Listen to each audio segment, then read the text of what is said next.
I just read Joe Velasco's comment that says the hillbilly music just makes me tighten up. What does it remind you of, like Deliverance, the movie, or something like that? The Warren Beatty scene? Oh, man. Well, hello. Welcome to DeWitt 3D here on this beautiful Sunday night. And yes, let's see who's here. We have a few early birds that had a conversation. It looks like Brendan Wilson and Joe Velasco were having a great conversation just prior to the stream. And Kieran's here. And I see, I saw somebody I haven't seen in a long time. Not you, Dominic. Dominic Versetto's here. And Bearcore 3D Justin is here. Wow, what a lazy Sunday it is, isn't it? Zexaltor 21. Ooh, I don't recognize that name. Forgive me if I should, but welcome to the stream. And who else have I seen here? Who else did I see? Jason M. Jason, welcome. It's been a while since I've seen you on one of my streams, so thank you for popping in. I appreciate that. And then we have Non-Fam. Hey, Non-Fam. And Carl Fenton's here. I just saw Carl earlier. And Incendium is here. And name change for me better than yours, US. Okay, then there we go. Okay, didn't know that. Well, welcome, everybody. Thank you very much for popping into the stream tonight. Here, that camera's too close. Here, that's better. Welcome, and we're here to continue our Voron 2.4 build. We were at an interesting stage last time where we decided that we're going to go, instead of Afterburner, we're going to go to Stealth Burner with Clockwork 2. And that was all like wah, wah, wah, wah, wah, gibberish to me at first, but I've been reading a little bit on it, and hopefully I've printed all the right parts. I printed a whole poop load of parts here, including apparently we have to put on a new X-axis mount. So I've printed the new parts for that.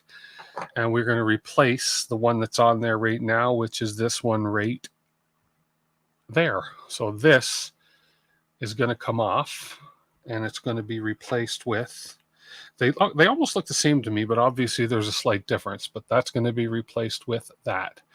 This is for the stealth burner. Apparently this was for the afterburner. It's all French to me, so we're going to figure it out. So there we go. Oops, back to this. Sledgehammer, Zeltor 21 on the name change. You guys, someone break something already. Give me time. Come on, Justin, give me a moment. I will. It won't take long. Not even complete, and he's already upgrading. Well, not really, because this came with the printer, right? So it was meant to be upgraded to the stealth burner. So I just printed the parts that I figured we were going to need, and then it turns out that with the stealth burner, it needs a new. I still don't really see. Oh yeah, there I see a little bit of a difference in those. No, I don't really see a big difference in those things right now. Let me look. Boom, boom. There. I really don't see the difference. Maybe I did print the right part, because if I put that on, I honestly don't see a difference. So let's have a closer look here, since this is all about the Voron, this one. So if I go to my desk cam, which is this one here, unless it's on the back, but if I put this side by side with this piece here, I really don't see. The width is the same. The holes in the end are the same. The big hole here is the same. The square hole here is the same. I wonder if I did print the right part, and I don't need to change this part. That's quite possible. And then the left one, of course, if I compare it, now let me turn this around and compare it this way. I think this is the same part. In all honesty, I was getting ready to change this as one of the first things I do in the stream, but I think, oh no, it's the same. Those are the same parts. So yeah, I don't think I need to. I honestly, I don't think I need to change these. These look exactly the same. So they're spares. And the width of them, let me just double check the width here. So this is the left one. Exact same width. Yep. They're exact. Very subtle difference that I won't know till I go to put the actual stealth burner on. And then, but no, they look exactly the same. The new one has heat inserts on the front. Oh, okay. Well, this one, okay, so this one gets 2 heat inserts. If I turn this a bit, so we have 2 heat inserts here. Let's see. Oh, I see. Okay. Okay. So right here, there's the difference. So this hole right here is bigger than this hole right here. So I'm guessing that this one gets heat inserts up top and on the bottom versus this one that doesn't have heat inserts. Okay. Fair enough. Then we will change it because there is that subtle difference there. Okay, let's focus that light there. There we go. Yes, no more messing with your cable chain. Okay. Okay. Well, then let's get at it. So first thing to do is to bring out Ptfe the press. Yes, I named my heat insert press Ptfe the press, just because I could. So let's get Ptfe the press all warmed up, and we'll get a couple heat inserts in this, and then we will get that mounted. Okay, let's get right into it. No talking, no nothing. Let's just get into it. Get into it. Noah Reinhardt, thank you for mentioning that, and welcome to the stream. And I don't recognize your name, and I'm sorry if I should. There we go. And then looks like we have Zexeltor is joined, and thank you for joining. Welcome. We have 15 people on. We have 2 guests on Twitch who cannot see the YouTube chat, and we have 13 guests on YouTube who cannot see the Twitch chat, but I can see both chats. So There we go. Okay, as this warms up, let me find my heat insets. They're in here somewhere. I got a whole slew of them now. There they are right here. So 2 heat insets. Not a problem, and you're new. Well, thank you very much for joining. I appreciate that. And if you like what you're seeing, even if you don't like what you're seeing, yeah, you got to like it. Just give me a subscribe. It's free to subscribe. And you just don't have to hit the like button if you don't like what you're seeing. But a subscribe would be great. Because I need 4. I got to put 2 heat sets, top 2 heat sets at the bottom. I do make some decent stuff, decent content, and I do actually injure myself once in a while. So if you don't want to miss the injuries, I highly recommend you subscribe. It can handle. Hey, Andrew Osmond, how are you?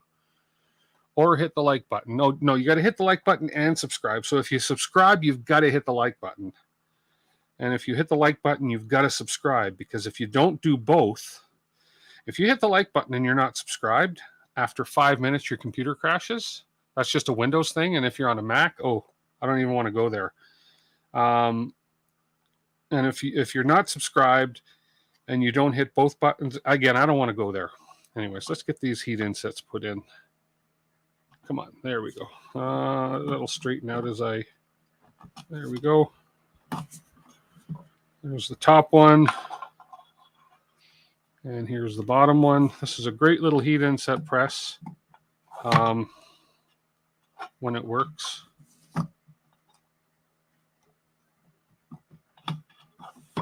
Oops. Oh, I see why this one I got to kind of hold flat. There we go. There's kind of rocks on the front. That is the flat right there.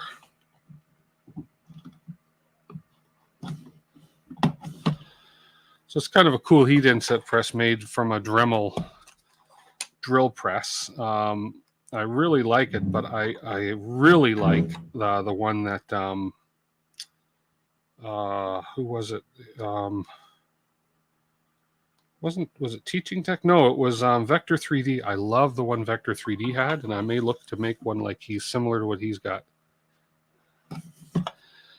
This works good, but his is really cool looking.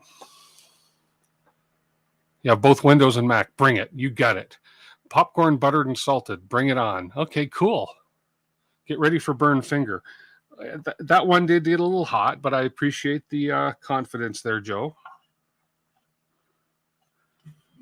I'm going to prove you wrong tonight. There we go. Now, there's a difference between finding a piece hot and actually burning your finger. So there we go. All the heat insets are done. We can turn off Ptfe the press, and Ptfe can go sleep. There we go. I don't know what it is about the name Ptfe. I think it's from the movie Dumb and Dumber, from Ptfe the bird. Okay, so we got both those in. Now we're going to have the fun job. And let me pull this a little closer to me so that it stays within microphone range. And I may have to refocus this camera that I did that. So if I go to my desk cam and just give it a bit of focus there. There we go. Oh, you're a little blurry yet. There. Okay, so now we're going to take these two off, and we're going to obviously have to retension the belts again like we did on this one. So let's just get this a little closer. We'll pop this off. You always use that big wrench that comes with the ender. Press cool down the heat set before moving on. The big wrench that comes with the ender to press cool down the heat set. Oh, I see what you mean. Yeah, this little drill press thing works beautifully. So, okay. So we want to take this off. So we're going to have to remove a few screws here. So this one, oh, wrong size. That's my problem all the time. There we go. So we'll remove this. Hey, Rob Cooper, how are you? It is Sunday. Welcome and thank you for popping in, Rob. Okay, we'll remove that screw. We'll put it down on the wood so I don't lose it. I have a tendency, gravity and me don't get along in this studio. So, okay. And we'll remove this one. And this is a perfectly good X-carriage mount, but hey, Stealth Burner wants something different. Stealth Burner gets what it wants. There we go. Should be loose. And there go the belts. There we go. So I'll just salvage the, there we go. I'll just salvage the screws from this guy. May as well reuse and recycle. Just wrapping up a new Lightroom course. Awesome. I help you reset your internal calendar. Well, I'm glad I can be useful for something. That's awesome, Rob. I'll have to check out those Lightroom courses. I haven't done a lot of photography lately, but I have always been fascinated with Lightroom. Okay, come on. I'm not even going to try and rescue these heat insets because these are probably still good parts. I'll keep them. You never know if I run into somebody that wants to use an afterburner carriage mount on their 2.4. So, and there's a bottom one holding it together here. Let's get this off. There we go. And there's one piece. We'll toss that over there somewhere, and let's see if I can resalvage these nuts. If I can get these nuts out. I doubt I can, but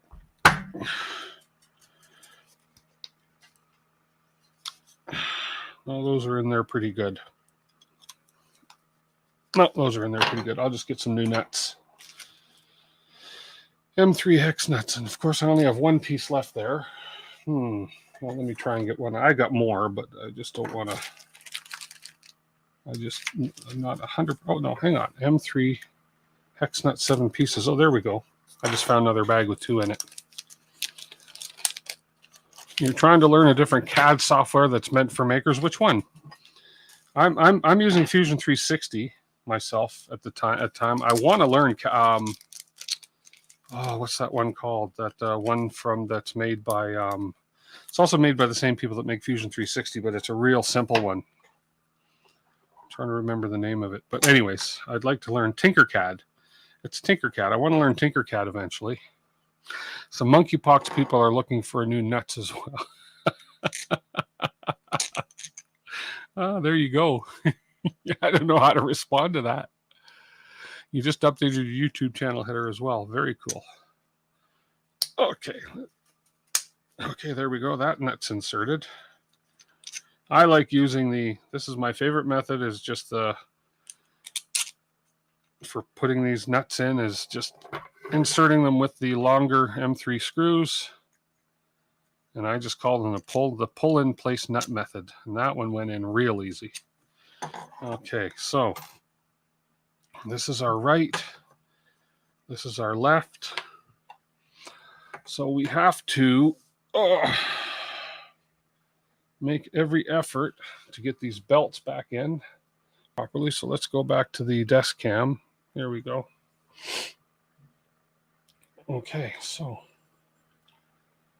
if I do this correctly, because I don't think I trimmed these belts after the fact, actually. So that one, I know these ones sat flush in here, and it's the other ones I didn't trim yet. It's on the other side. And those sit flush like that. And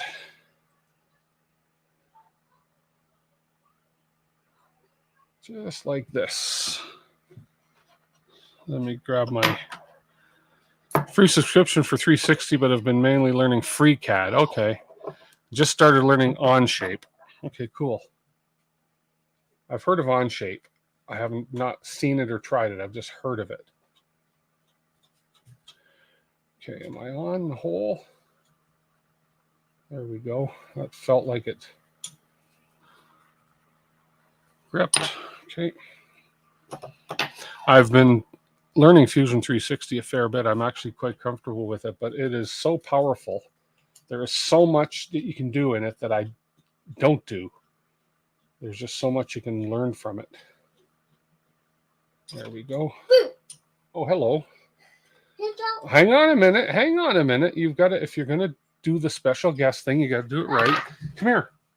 No, come here. Ethan, we don't have time. Come on, look. You got to look into the main camera right there. And what do you say? Hit that like button and subscribe. Bye. There we go. That's my man. You don't hit that like button and subscribe after that. Just pop off the channel and say goodnight. Okay. Now, second piece. Just like the first. Except this one, we have to kind of pull tight to tension it again. So we're going to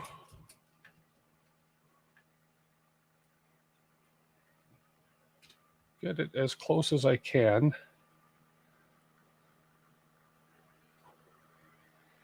Top belt in position, bottom belt in position. Oh, helps if I get the piece the right orientation. Come on. You are there. You are there. I know my hand's blocking the camera. Just give me a sec. And there we go. And I still have room to pull those belts tight. Good.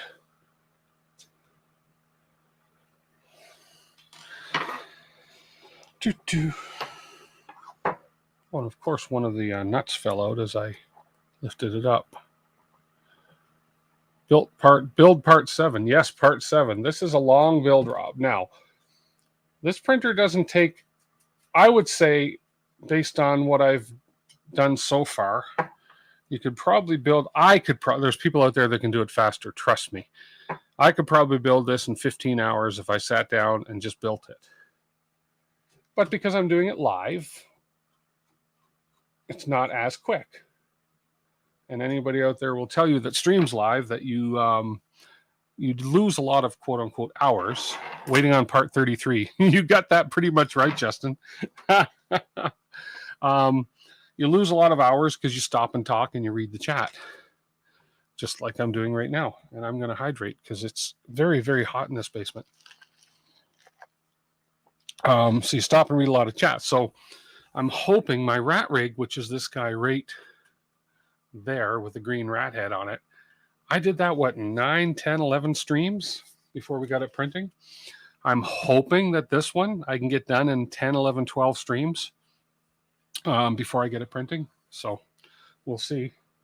Okay, so right now, let's go back to this. Right now we've got fairly loose belts. So we're going to see if I can't get the even tension like I did before on these. Now, I don't remember if I have to, I think I have to join these before I tension the belts. No, I think I have to tension the belts first. I don't remember. But I'm just going to get these started anyways. If I'm not mistaken, I think the top one was the one that the nut didn't fall out of. I think I'll start these, just not tighten them until I get the belt tensioned. Come on.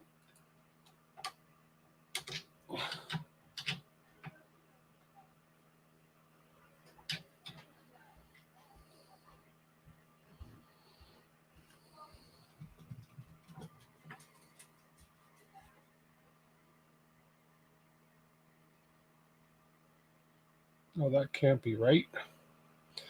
That must be the one that the nut fell out of.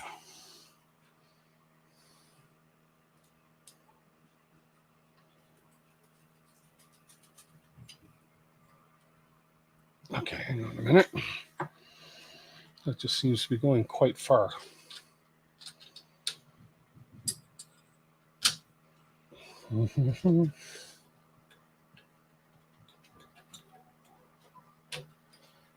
Get in the hole. There we go. Hang on, my arm's a little big. It's right in the way. It's okay, you're not missing anything.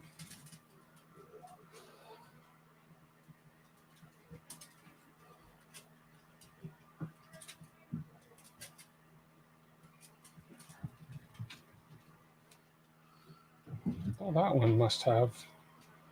Okay.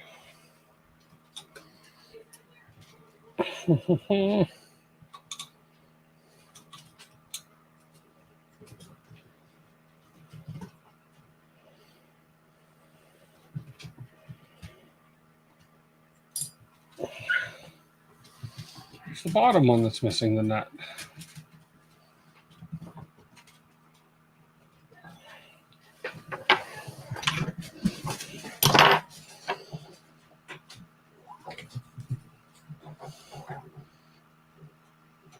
Or is it? I don't know. I don't know. I want to tension my belt first.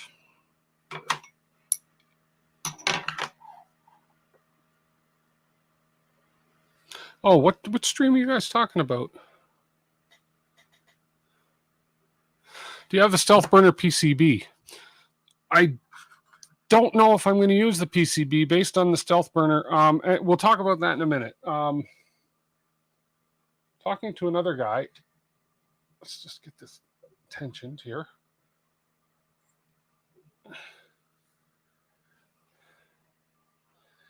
I think these are a bit tight.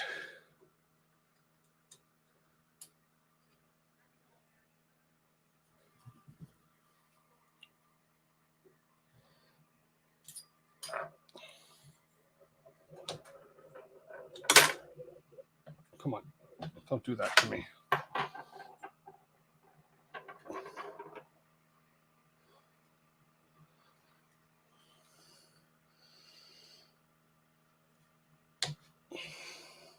There we go. Bottom one I am good with.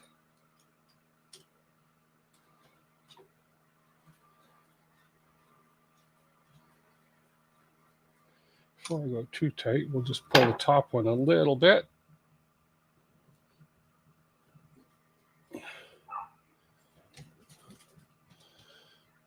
Come on, I want one more tooth. Oh no, I'm probably okay. Oh, I think I'm good.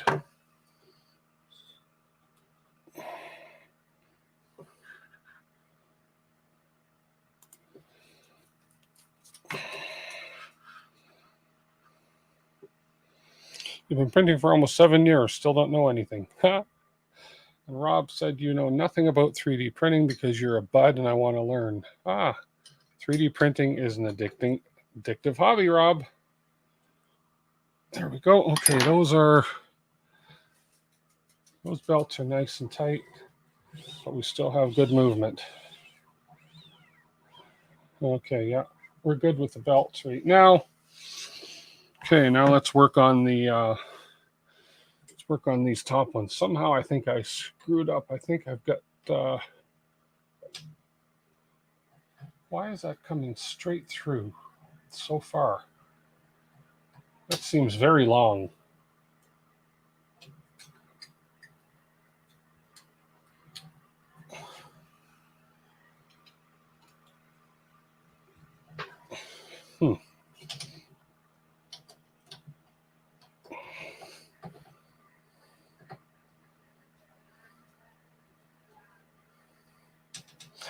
I don't think this should be sticking out this far.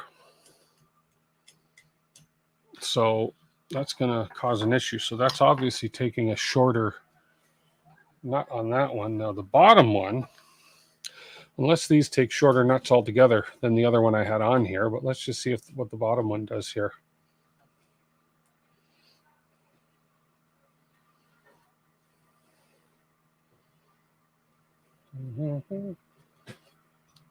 If it gets through there, come on. There it comes.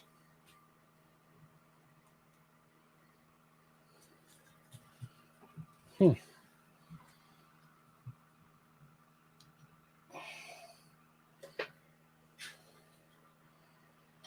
wonder if the top and the bottom one were two different lengths and I mixed them up. I bet that's what it is. I bet the screws are shorter. I bet the top one's longer than the bottom one. I call them screws. Somebody, you know what? That's an ongoing argument whether it's a bolt or a screw. But I think the top one, I think I mixed the two up. The bottom one's not reaching the thread. top one's too long, so I want to see if I actually did mix them up. Let me pull it out. That's why my streams are so fun and they're live, right? Because I make honest mistakes in exactly what it is. Yeah. So the bottom one needs to be the long one. There we go.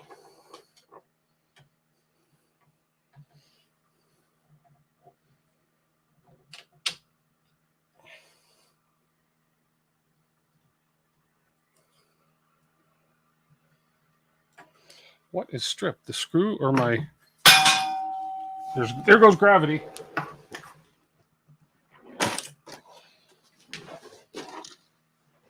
Yeah, they're M3s.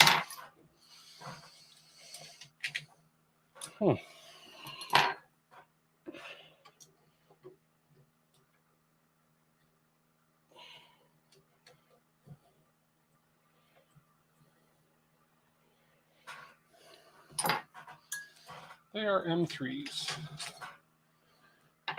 This feels...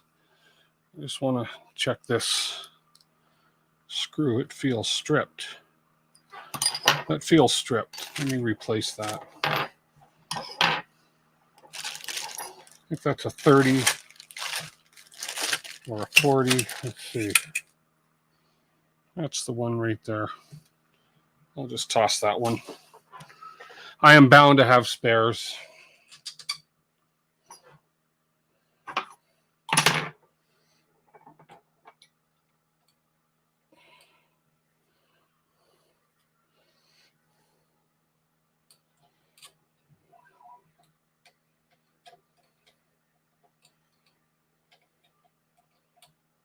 There we go. That's better.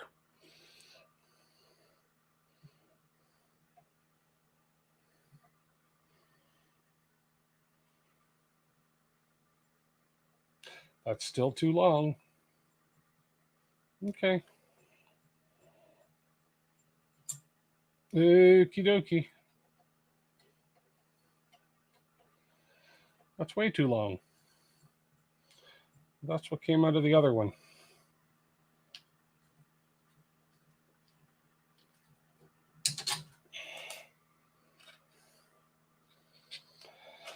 Okay, I need to find the happy medium in this.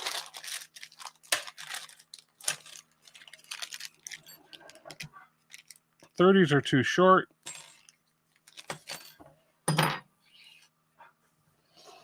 '30s are too short.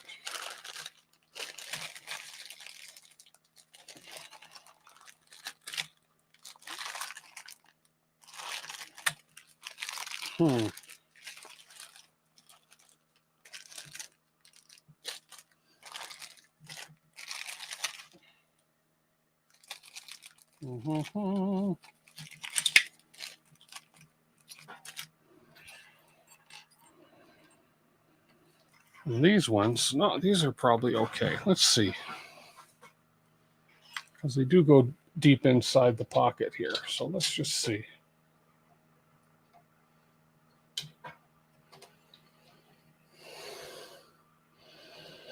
Just goes to show I don't always know what I'm doing. That's the right length. Let's see if that's the right length for the bottom as well.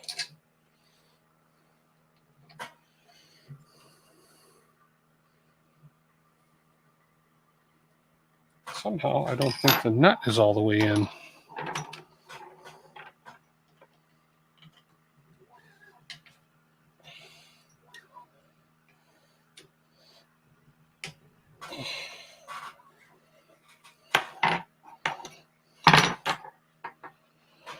Yeah, 30 and then 40. So I think it's the 30s. I just think that nut, the bottom nut here wasn't pushed all the way in.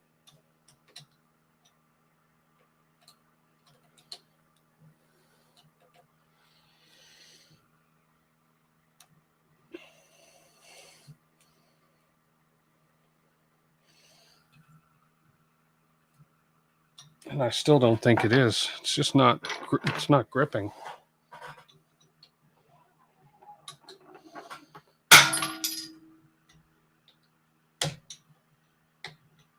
There we go.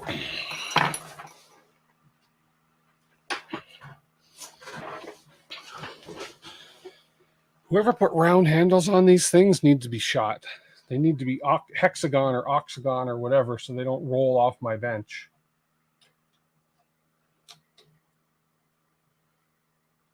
There we go. There we go. It's in. And then the last two self-tap into these holes.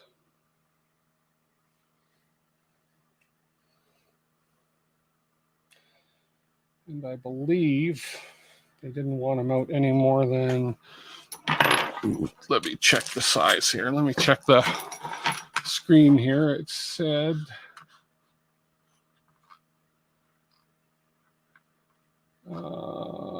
see, they say to use 40s up top and bottom, 40 on the top and 30 on the bottom, but 40 is way too long. And up above here, where that first piece went in. Come on, this is scrolling so slow.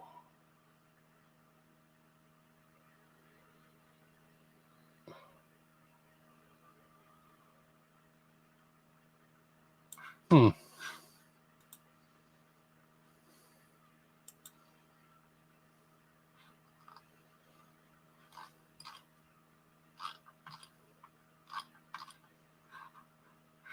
stop. Get away. Stop. I'm looking at these top two when I put them in.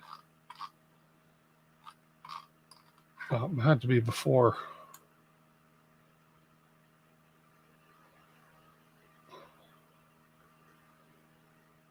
Where the heck?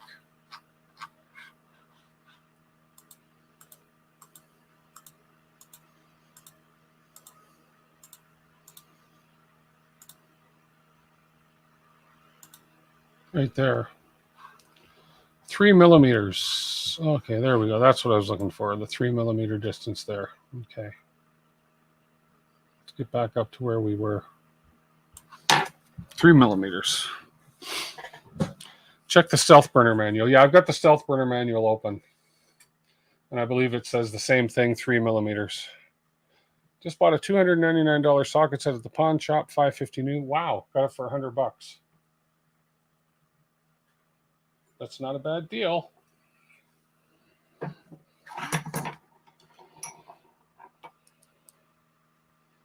Estate sales for old non-electric tools. That's actually a really good idea to go to estate sales because you can usually find some really good deals there. Let me open the stealth burner manual at the same time. I have the stealth burner manual rate. Rate. Not here. That's a 0.1 manual. I don't want that. Right there. Now that doesn't get into the mount. It gets into the stealth burner. Let's see if it gets into the mount. The X carriage mount.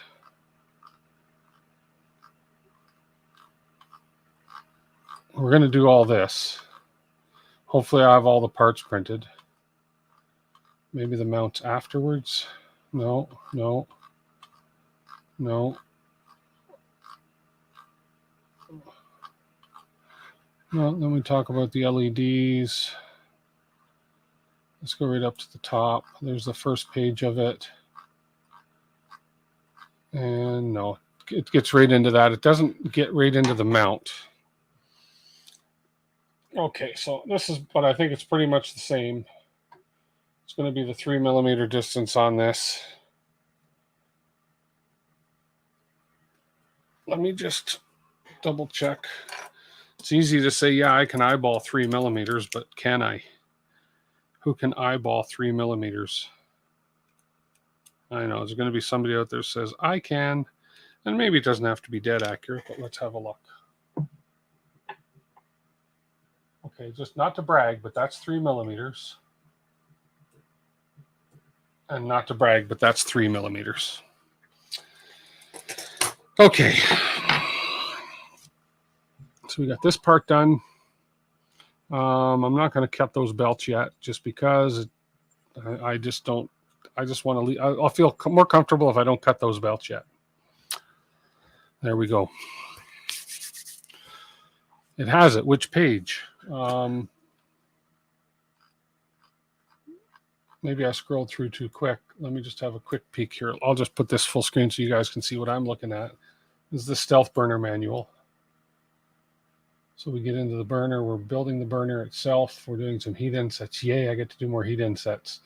Then we get into that. We get that page, down here, here. I don't see. Down here. Then we have the hot end with the fan. And we put the Revo on.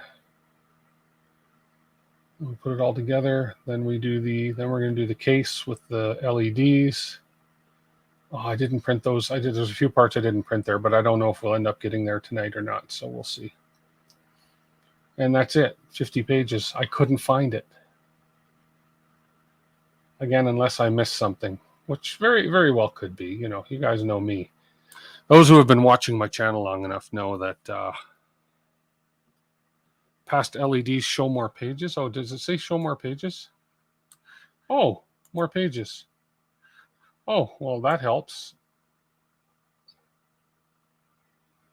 Boom, boom, boom, boom. Oh, there we are. Okay.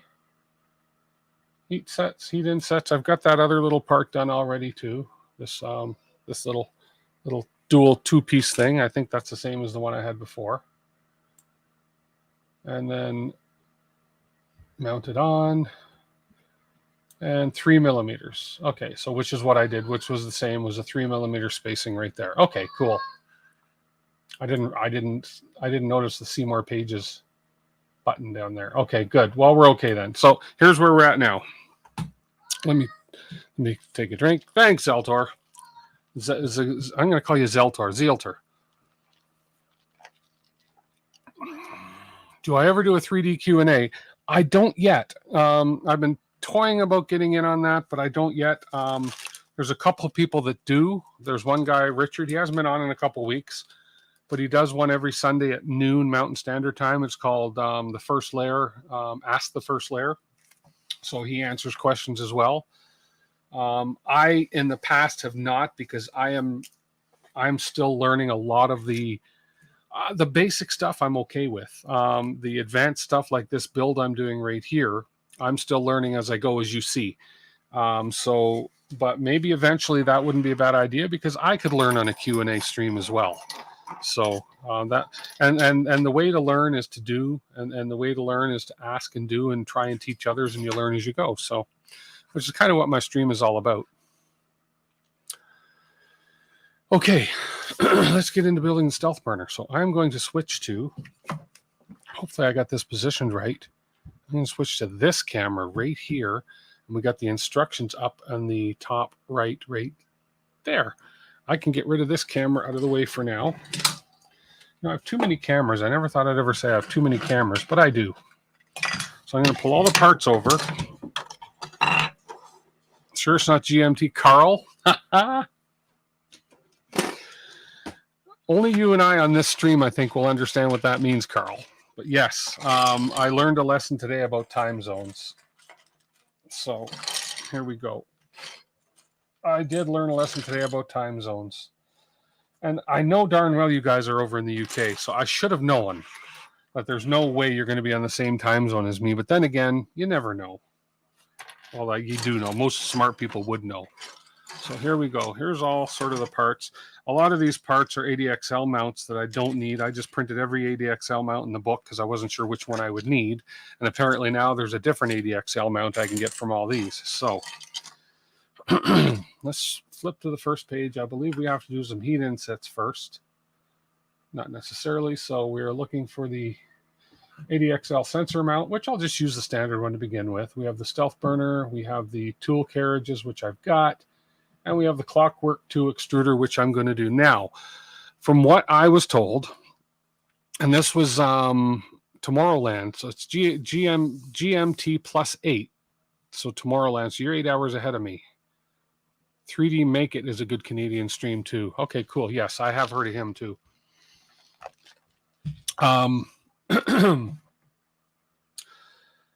So apparently there's a board that can go in the stealth burner,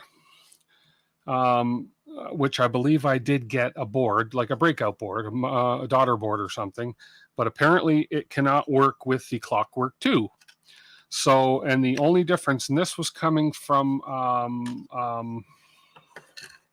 I'm terrible with my names, but anyways, from what I understand, I can use JST slim connectors instead of the breakout board. So the breakout board is just a daughter board, and I can use JST slim 2, 3, 4 pin connectors to do the same thing, and then I can use the Clockwork 2 as opposed to using the standard Clockwork, which would also use the square pancake stepper as opposed to the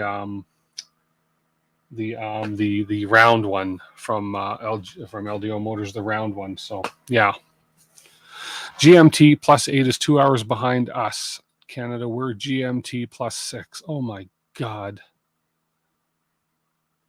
Yeah, time zones, forget it. I just wish that we wouldn't have to change our clocks. That's where I'm going.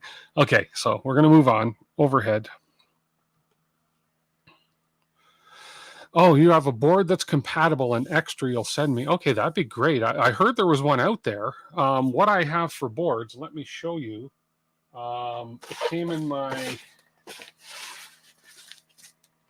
It's in the electronics part 2 of 2.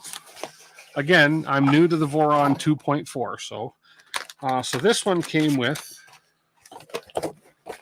this came with boards. This has a tool head PCB. Oops, helps if I switch the camera.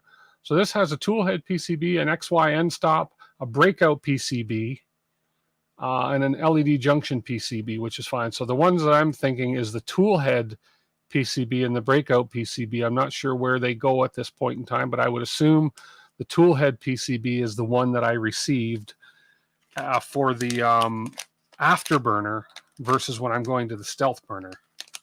Or no, probably stealth burner, but it would take the old Clockwork 1 back. I'm just a little confused as far as Clockwork 1 versus Clockwork 2 versus stealth burner versus afterburner. So, because it's all so new to me. So, Australia and Hong Kong are 8 + 8. Okay. I just Google it and say, what time is it? Wherever. Okay. So we'll cross those bridges when we get to it as far as the breakout boards go. So the first thing that we're going to look at is we're going to build Clockwork 2, it looks like. Okay, so let's build Clockwork 2. So I've got to get Ptfe the press out again, apparently, for some heat insets. So let's get the heat inset press out. Plug them in. If I get something resembling a hot end, I'll be happy. Let's tighten this up before it gets too hot. There we go. Nice and solid. Okay, good. Okay, so the first piece we need is that funky piece that looks like that, which is this guy right here. Clockwork 1 and 2 are the extruder part. Afterburner and stealth burner are the fan housing for cooling. Okay, that kind of makes sense then. So I'm building Clockwork 2. And it was you, Zenbender. It was you that told me about the clips. That's right. Sorry, I've been talking to so many people lately. But yes, Zenbender was telling me about the, not Molex, the other ones, the clips, which I still have bookmarked. And they are the, I haven't ordered them yet. But we are looking at the Molex, the Molex Slim or Molex Mini, whatever they're called, clips. Okay, I just lost my mouse. There we are. But if you have a board, Zeltor, that would be perfect. I would greatly appreciate that. And hello, Zenbender. I didn't see you pop in. I'm got to keep up with chat a little bit more. So, Microfit 3 connectors, yes. Okay, let's pull some heat sinks out here. Let's get some heat insets going on this. So this one, we need heat insets on the bottom. And that is the outside one that's kind of sticky-uppy. You'll love my terminology too, trust me. And then this other outside one that's kind of inny-winny. Not as sticky-uppy as the outside one. Okay, so let's go ahead and press these in. I think we're warm enough here. Yep. Whoops. And second one.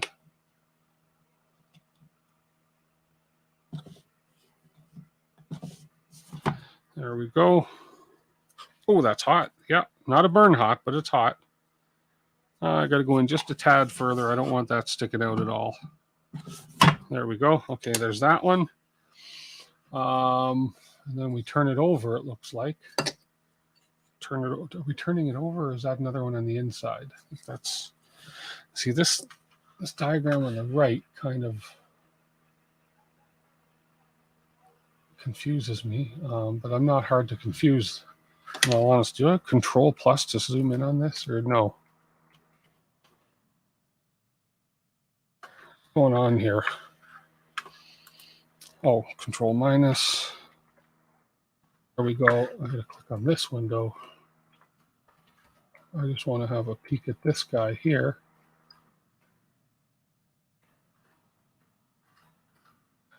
We are still on the inside. No, hang on a minute. There we go. Oh, okay, we're on the side somewhere. On the side underneath right here. Oh, okay, I see where we are. We are right here. That is an oddball position. You deal with time zone all the time. I don't. Put all the heat sets in. There are two specifically for the tool head board. Okay. Yeah, we'll figure it out where to leave and where to talk. You can always email me, or we can always get on a live chat. So I just want to make sure I got that in the right position. That is the right spot. So I got to come in and keep that as straight as possible. I think that's right. Okay, so we got that one right in there. Okay.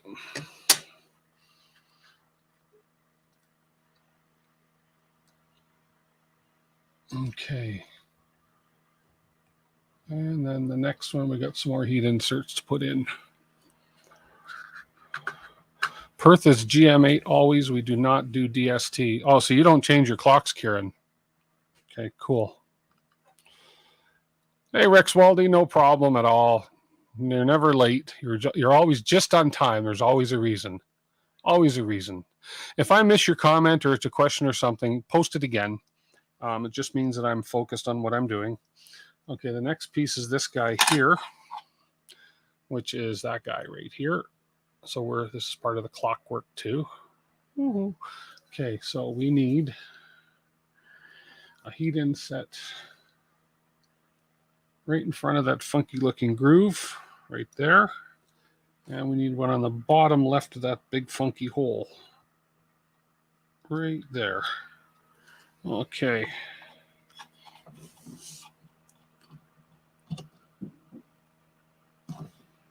One.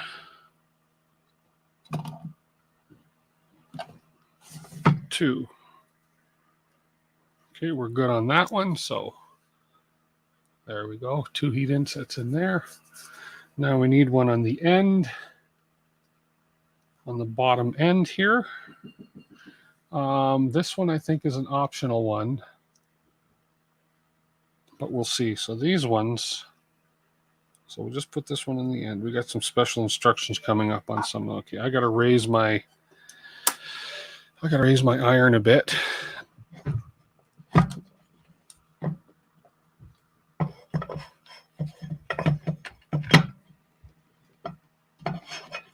Okay.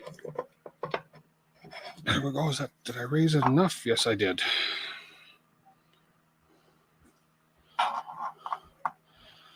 Now this one, I cannot sit flat, so I've got to kind of hold this and hope I do it right. There we go. Got to be very careful not to melt the parts on these. So that one is the one that's in the end there. And then we have the 2 in here. And now we are going to, I think I add one here, but I'll check later for a PCB board. 2 of them go under the surface about 1 millimeter. Yeah, it mentions it here. The 2 on the back, it says below the surface, the top heat set needs to sit below the surface of the printed part. So that's going to be on this one looking this way. Aha. So this top one here sits below, and then the bottom one sits below the surface of the printed part. Mind the cutout in the part and make sure to install straight. Well, luckily, let's get these 2 top ones in first. So the top one sits below the surface. Is this going to reach now? Let me just make sure. No, I got to lower this again. I got some text messaging happening. Did you buy salt?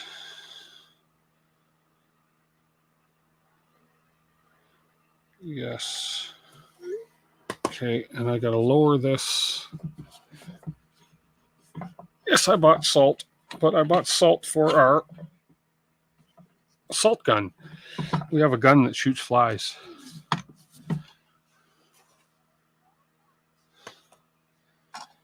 And then, so this one's going to go below the surface. I'm going to keep it straight. Okay. That sits below. Okay. It melted a bit, but we are below the surface by about 1 millimeter. And then the next one is just a standard one.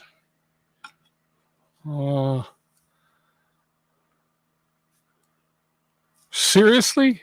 1-to-1 for gold?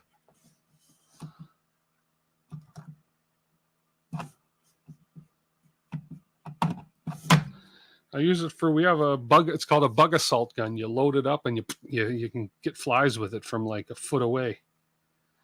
Okay, and then I need another one. Where did I put the little pack here?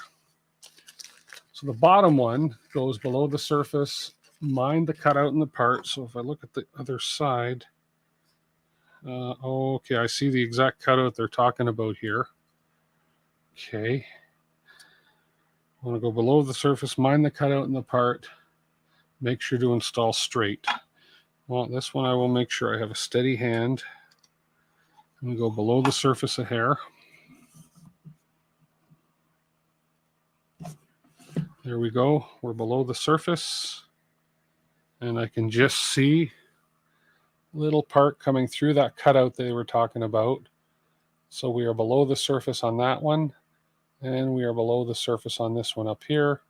Whereas this one was just a standard one. And I think I'm below the surface. It doesn't say how far below the surface, but we are below the surface. So I think we're okay on these, and they all look fairly straight.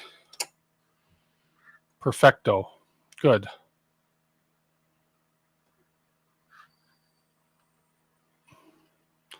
The windowed one below as well. Yeah, that windowed one. So I think we got these. I think we got that all perfect. Okay, next page. Let me zoom out of this page a bit, though. I zoomed in because my eyes are not the best. There we go. Okay, heat insets there. We got these ones all done. And the one on the top. Optional toolhead PCB. Yeah, that's the one that's optional. So we'll put that in for the toolhead PCB.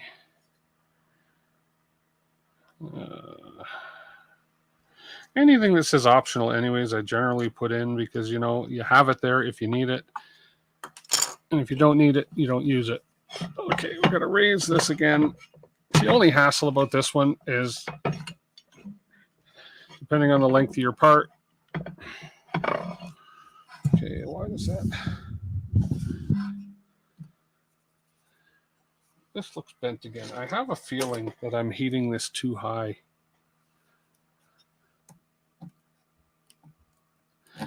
I think the tip is getting a little too hot.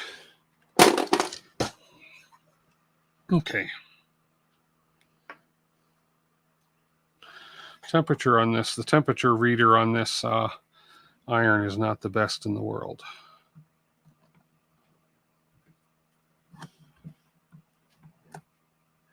There we go. So we threw our optional one in there. So now we have 2 of them in here. Hey, Maker Viking, how are you? Welcome, Thomas. And then be careful when inserting this heat insert. It's easy to accidentally touch the left side of the part. I'll bet it is. That one is going on which piece? That's back on the same piece we were on originally. Oh, I see, right in here. Oh, that is tight. Oh, okay. That is very tight. Okay, well, we'll just be very careful. 50 or more pounds of salt put away before the fall, then buy more salt every month. You can still get it. Seriously? Do you anticipate a salt shortage, Rob? Because salt right now is dirt cheap, right? So, and I assume you're just speaking just regular table salt. Whoa. Okay. This one I've got to be extremely careful with. Okay.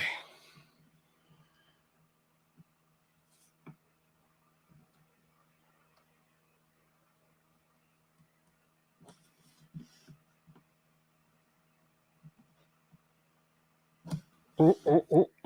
Shoot. Okay, I don't think it's too bad.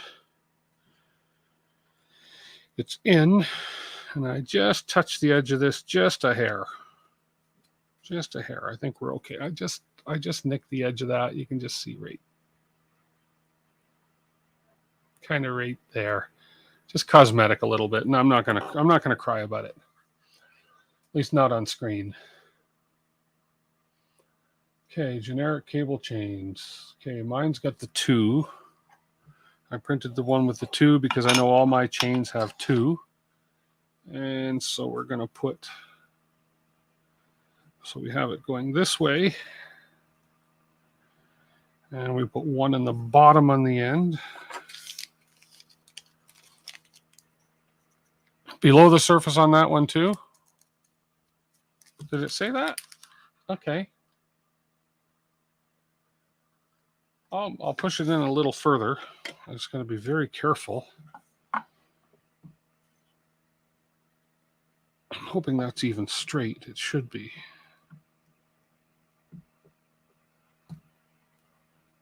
There we go. Okay. Come on.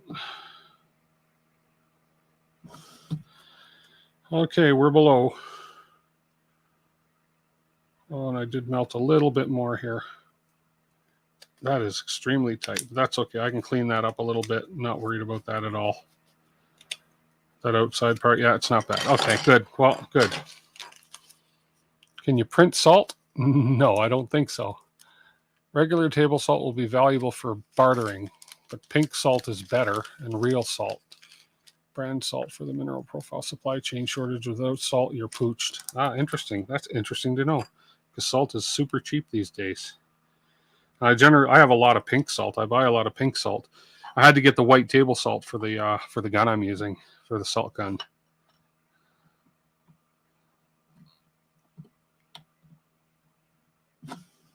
Okay, there's that one. And then these 2. Wow, can I?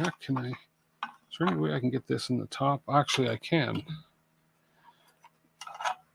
If I can move. There we go. Let's see if I can do this.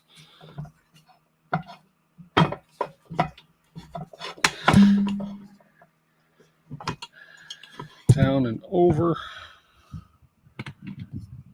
There we go. So I can actually, there we go. Good. You want one what? For tensioning the arm. Okay. You want a salt gun?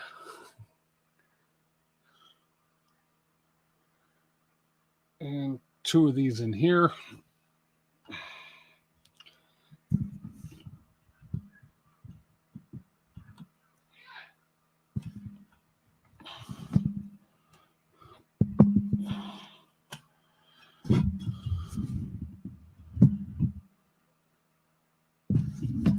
There we go. So there's those 2 in there, and then we have the one in the end here.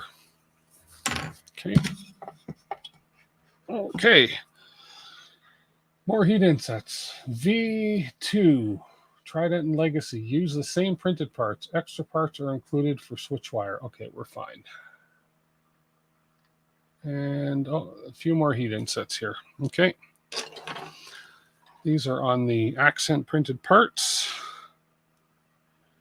Okay, so we have our gold part here, which is going to get an inset on the side. A lot more heat insets on this than there were in the 01. Okay, let's move this off to the side. There we go. Again, this doesn't sit level, so I have to kind of hold it nice and level.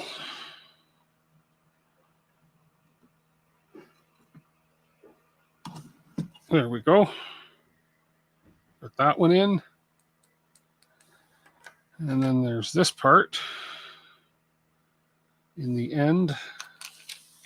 Very similar to the 0W. Hey, Stephen Poole, how are you? If you go to Bug, B-U-G, I knew, okay. Well, somebody was bound to ask me that when I talk about the bug gun. So hang on, Bug, BUGASALT.com. Yeah, go to BUGASALT.com. BUGASALT.com. They are really good guns for shooting wasps, flies, mosquitoes. They are awesome. I first heard about it in Jamaica. Maria's brother had one. Came home and had to order one. Or 2 or 3. There we go. That one. So that's those two. And these are both. Well, that said accent part. This one didn't say accent part, but I made it an accent part anyway. So, oh well. Sue me. And oh, now we get to build. Is there no more heat insets coming up? Want to make sure. Okay, so I can put away PD. Okay, so we got these done. I can put PD away for now. There we go.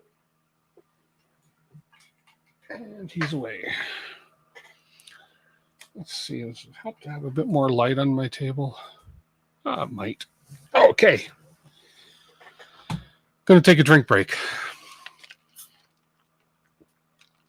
You got it right, Joe. Bug assault. It's upstairs where I show it to you. You pour table salt. It's got to be table salt. Can't be pink Himalayan salt. Not because it'll be table salt. Don't put sugar in it. It'll attract bugs. It's got to be salt. You put in it. You cock it. You aim it, and it's accurate. And poof! And it's like a shotgun blast of salt, and kills the flies dead. Takes a little more to kill a hornet. Hornets are tough little buggers, SOBs. Anyways, let's continue on the overhead here. Let's see if we can't get some of this done tonight. Okay. Why am I... Oh, there it is. I'm going to say, why am I missing a part? I'm not. So we have this part, and this goes in...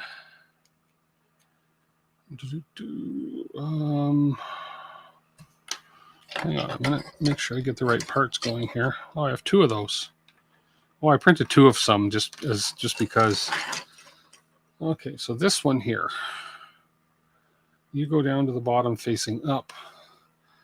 You go this way facing up. I see. You clip right into there. At least you're supposed to clip right into there. Tight fit, but that's okay.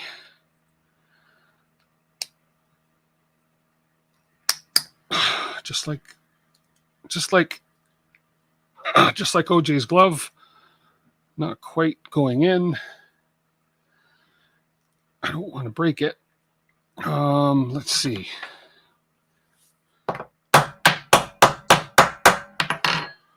There we go. Everything is a hammer. Okay, cool. Everything's a hammer. And then we need an M316. Okay, we got to start getting our screws out. M330. Oh, this is probably, I'm probably going to find all these screws in the Stealth Burner upgrade kit.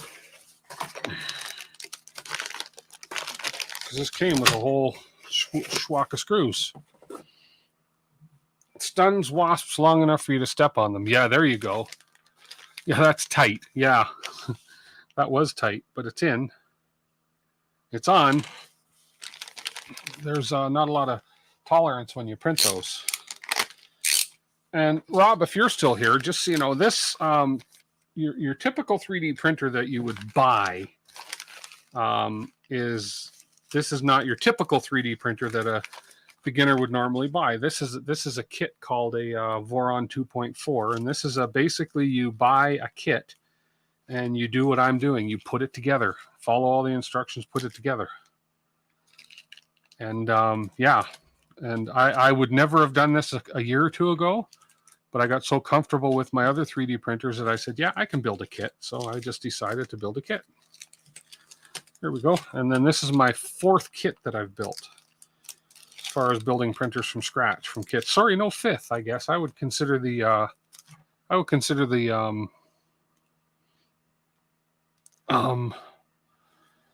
God, I'm having a brain fart here.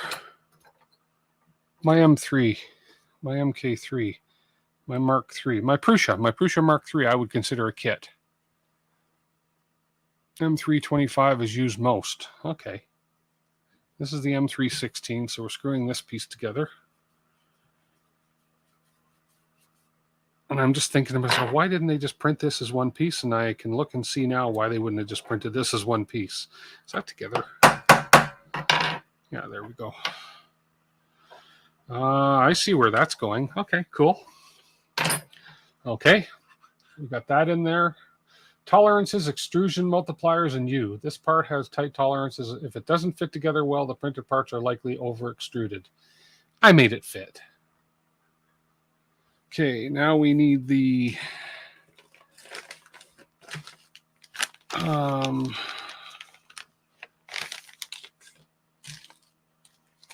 we have more heat insets there. So this is going to be the hot end. This is going to be the extruder. Where is the extruder kit?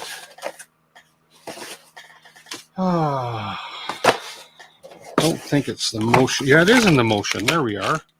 My Bondtech BMG parts is what I'm looking for. This is what I'm looking for right here. Lubrication. Where did I put my? I'm just gonna go grab my. Just gotta go grab my tube of lube.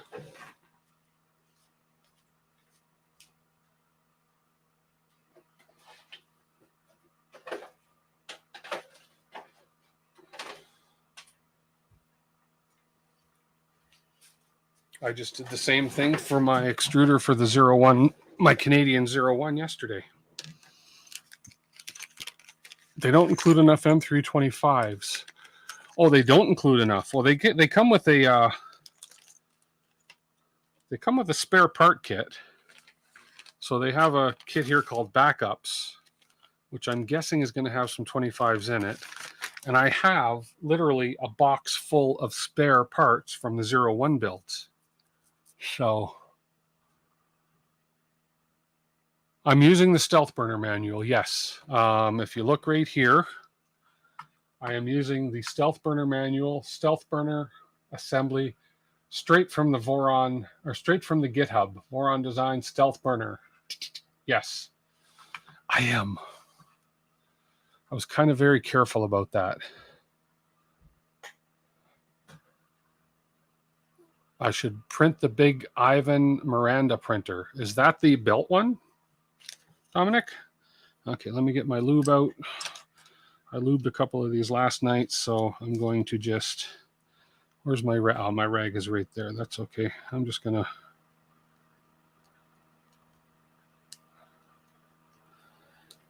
Okay, and throw that on the pin. Let's get the other one out.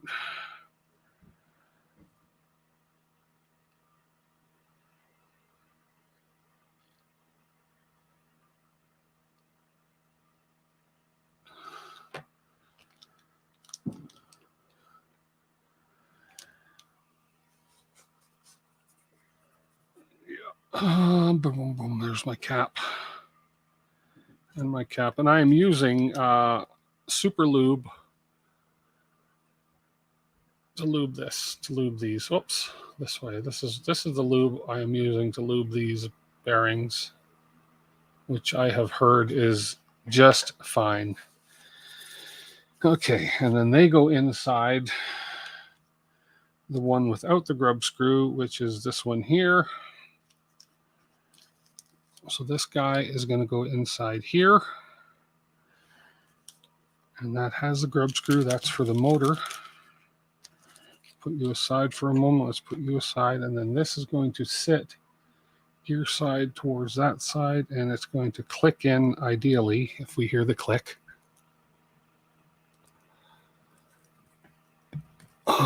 Didn't hear the click,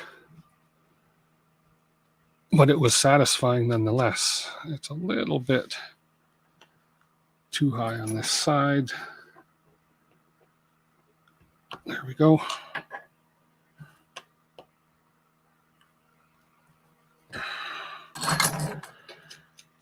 And there we have, there we have it. Part of the extruder. It's where the filament's going to run through somewhere along there.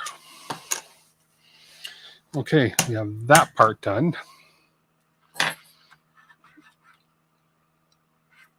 I'm thinking I'm going to zoom in on that a bit because you guys all have younger eyes than me, but still.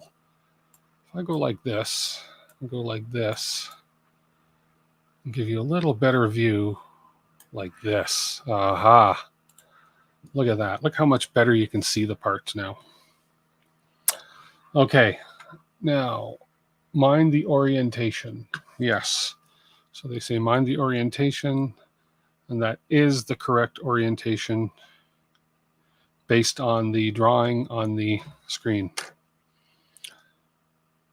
Okay, next page. Okay, we need the thumb screw, which is, oh, it's probably in the box still.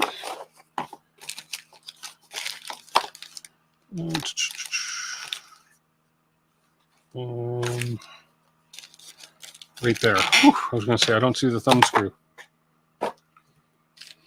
Thumb screw comes with an extra spring, just like all the other ones. So this will be my third extra spring. I'm going to have to look that up, Dominic. Ivan Miranda Printer. Don't know if I know that name. It sounds familiar. Okay, and then we need this part, which goes this way on here. And this is going to go through here. So this is the tensioning screw for tensioning the filament. And that is going to screw into this part.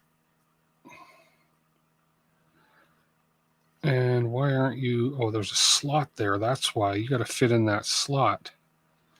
Let me take that out and just make sure I got my tolerances here. So there's a little slot on this piece you can see, and then there's a little ridge on this piece, and that has to kind of just sort of fit in there. And again, tolerances. So let me see if I can get that to fit, and it does. It does fit. Whoops. At least it did. Let's see. And grab the thread. This is where I can tell whether or not I actually got that heat set in there straight, which it looks like I did. That looks fine right there. Okay. So looking at the picture, it looks kind of like that. Okay, I think we're good. Okay, there's that piece.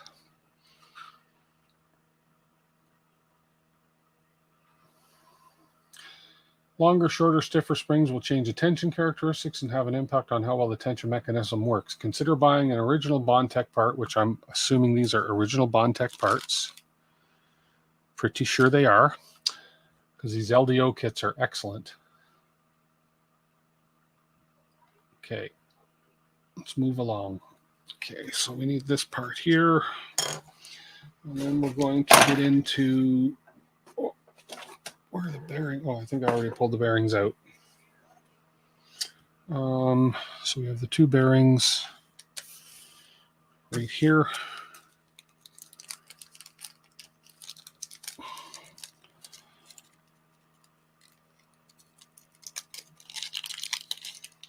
Okay, two bearings and this guy. So we're going to make sure the bearing must slide on and off the shaft freely without forcing and pushing, and they do. Matter of fact, they slide on and off so freely, they slide right off onto my hand, and the same on the other side. Very similar to the 01 build I just did. Bearing slides on easy and slides right off, so we're good there. So we're going to push a bearing in here.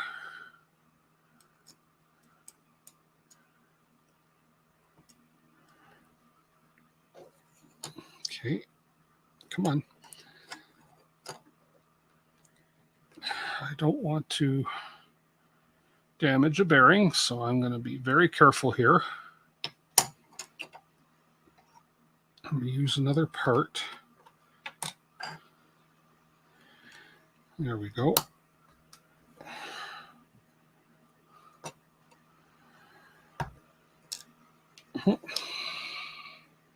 It's meant to be a tight fit, I know. Looks like original Bondtech. Most aftermarket ones are a white large gear. Printer that Dominic Vizetta was talking about could fit 12 of your rat rigs on it. Seriously? Then I think that kind of answers your question. Okay, this is tight.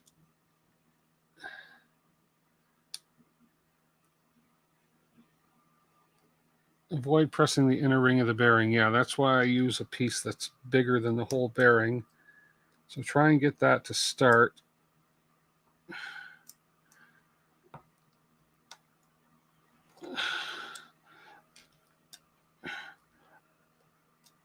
Okay. Let me find a piece, one of my printed pieces. This will work. There we go. That way I don't press on the inner part of the bearing. And the bearing is in right there. And then I will double check just by inserting this and making sure that it is still smooth in and out, and it is. So I have not damaged that bearing at all. There we go. Okay. Fully seat the bearing. If it fits too tight, the printed parts are likely over extruded. Not such a thing for me. These were printed on the Voron 01. So there's no way they're going to be over extruded. Although that's what everybody says. Okay. And we move on, and we're going to move another bearing. So we have this piece, and we're going to insert the other bearing. Fully seat the bearing into the plastic product, apply even pressure, same idea. So we got to put that down here. This one's a little trickier because of its positioning, so I need to find myself a printed part like this. No, too wide. I'm sure everybody has their tricks for bearings. But I'm going to find something I've printed that is small enough that can go into that nook and cranny and push that bearing in place whilst applying even pressure without putting pressure on the inner part of the bearing. And look at that. That worked. When you put the black gear in, you should have a little play. It will be able to line itself up pretty well for the filament path you'll see as you assemble. Okay, perfect. I'm going to double check this one. Oh no, that bearing is still loose. Oh no, it's not.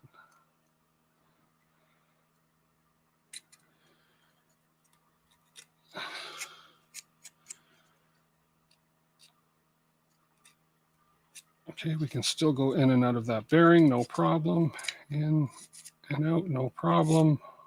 Okay. Okay, there we go with that. Now I need an M3 by 6. That's going to go up in this part here. M3 by 6 right here. 2 pieces. Oh, they give me 2. 2 meter by 3 meter by 1 meter. Is that all? Is that it?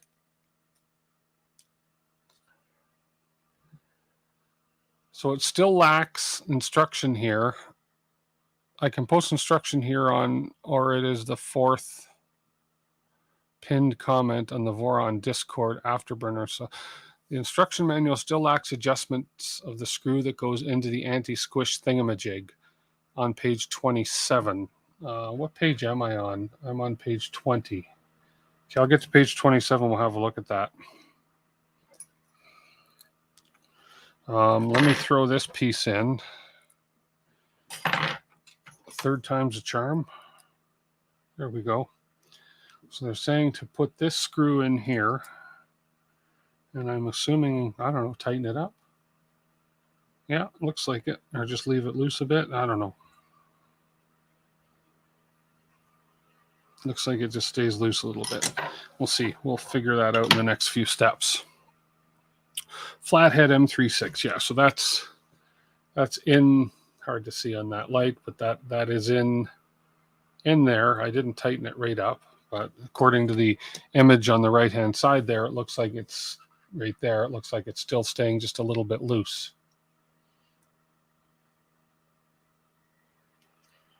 Okay. Okay.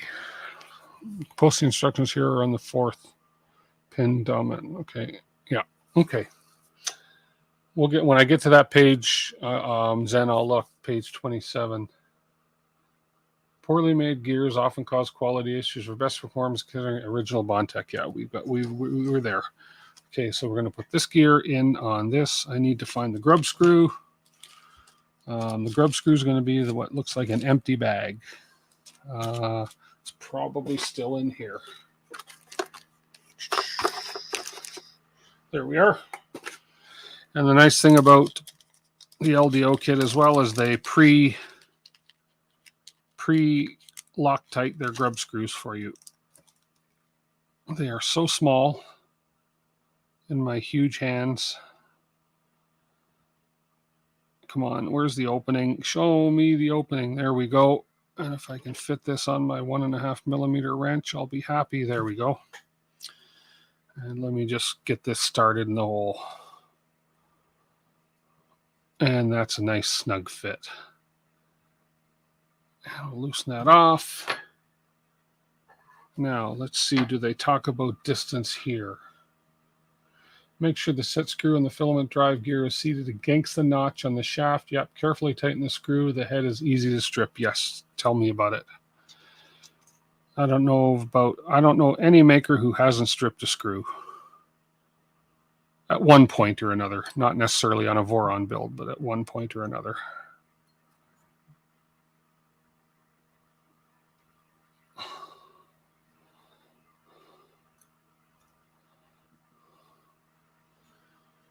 So we need 15.6 millimeters initial position. Sounds good. Run it down with no torque to begin. This is the part missing in the manual for the adjustment of it. Okay. Okay, let me get this 15.6 millimeters. 15 point.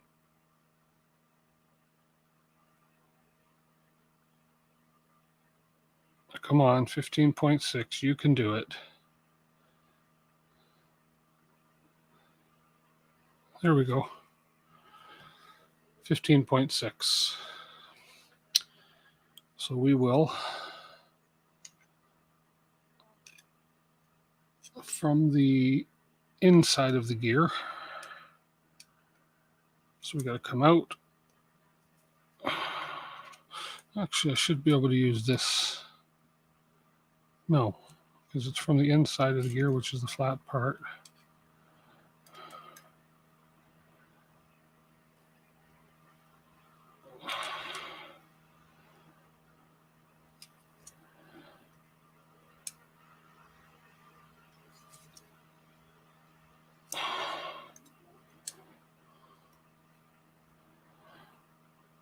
And just a hair more. There we go.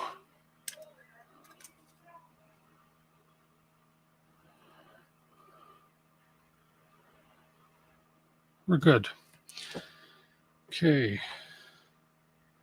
And I know that can always be adjusted later. There we go. 15.6.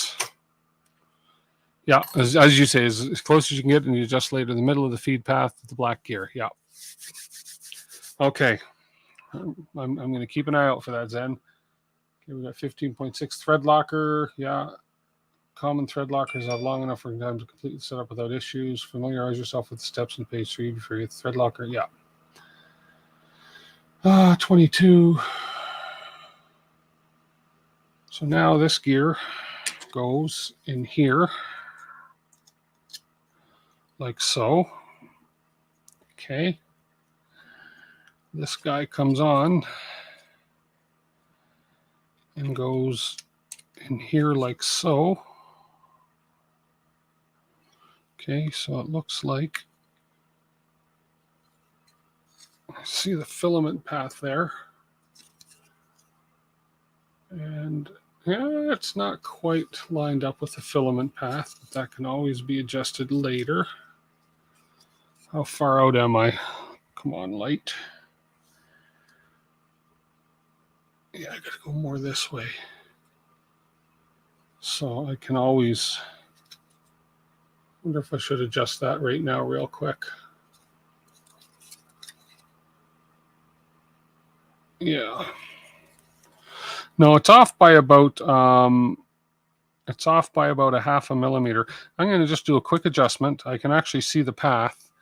When I look down through this angle, I can actually see that filament path and how it should be lined up with the filament path in the printed part. This is nice and snug. So I'm going to actually adjust that really quick here. It's not much.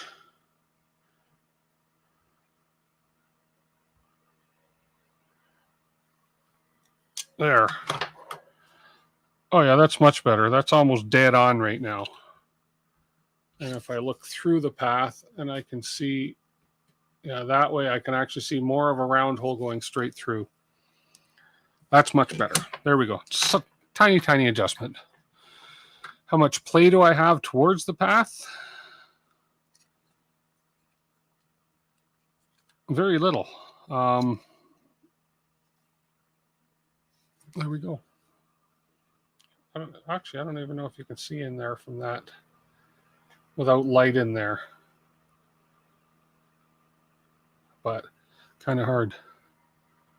But hang on, I got an idea. I have the technology. Watch this. Watch this. There you go. There, now you can see the gear. And you can see the filament path in the plastic. And you can see the filament and you can see the gear. It's pretty much right on. And if I were to run a piece of filament through there,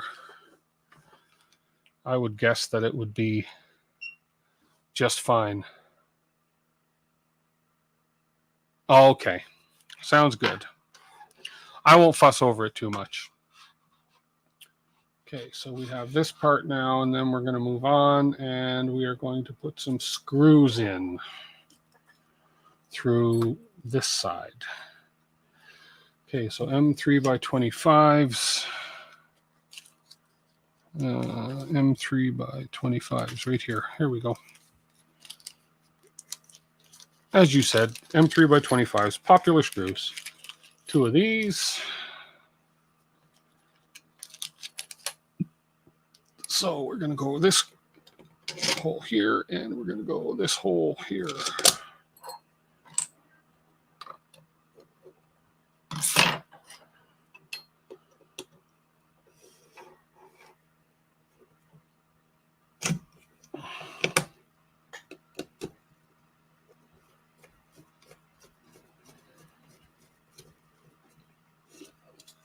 That there, and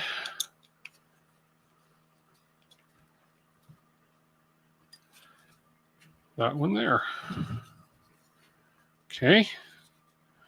Nice and snug, and of course, the gear still moves nice and freely. Actually, there's the right there. Perfect. Okay. You put a piece in, loosen the grub screw, and retighten it when the filament riding in there. Okay, yeah, that's a good idea. There's some float in the drive gear shaft, so it's usually at times is a little misaligned. Okay, that makes sense. Yeah, right now they're saying do an initial alignment check, and I look at it, and it is, in my opinion, aligned. It could be a little better. Let's see. I happen to have a piece of filament right here. If I just wanted to run this through and look at it, yeah, I could align it a little bit better right here. Again,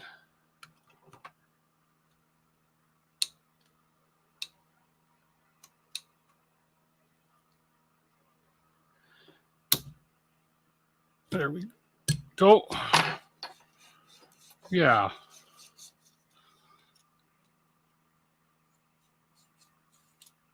There we go. It's good. Chicken marinating all day, time to barbecue. Hey, no problem, Rob. I'm glad to see you. Thanks for the tip on the salt. I'll touch base with you a little bit more after that, about that. So, awesome. Say hi to Dar for me.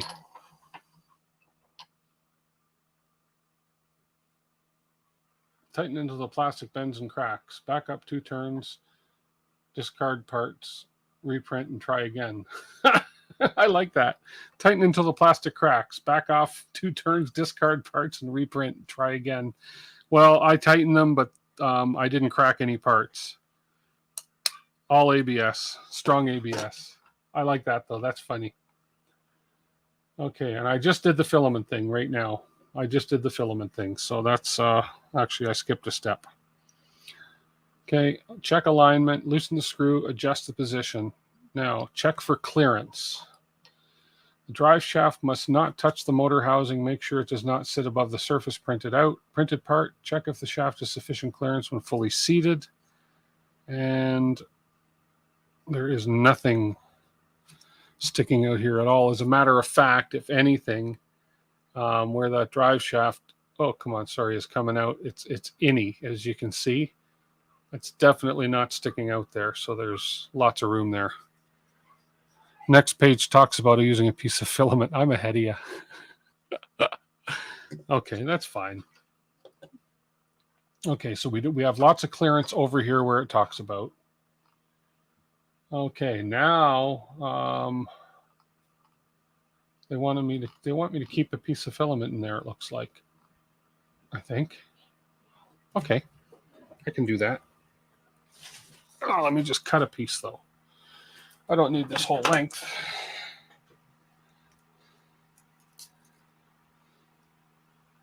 Here we go.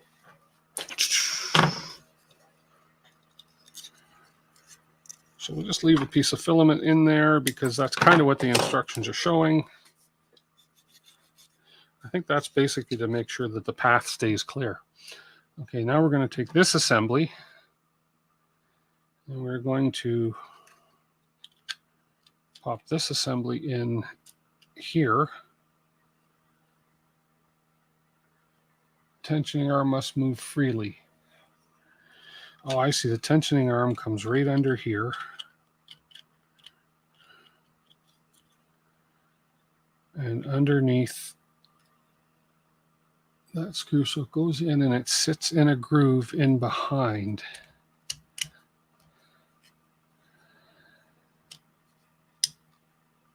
kind of right there.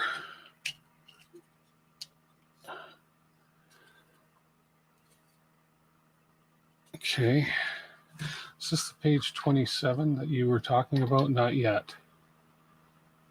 M3 by 25 again. So let's see. So the gears are going to mesh up there. Okay, I kind of see that.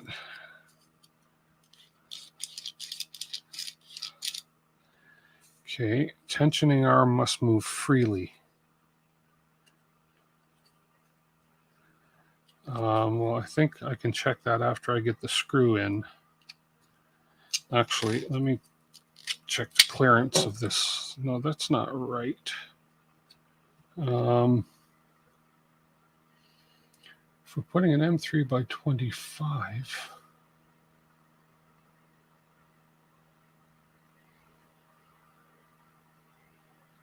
what am I missing here? So this sits in right into that groove there. And this sits in right up here. Right like that. Okay. And then we're to put an M3 by 25 in here. But that hole, is it me or does that hole look too small?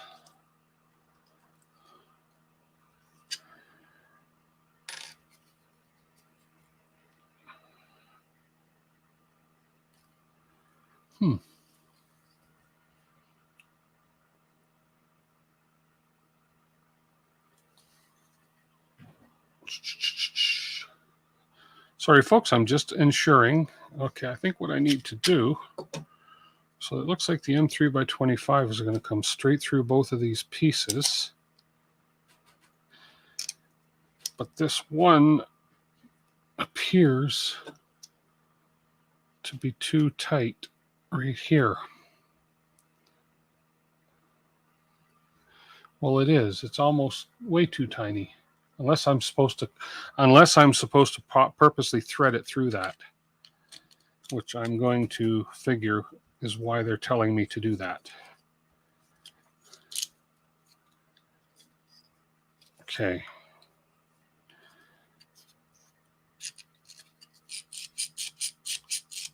So we got good movement. Okay. Tightening the bolt may lock it in place. Okay, so well, let's just see. Although I don't want to break the piece.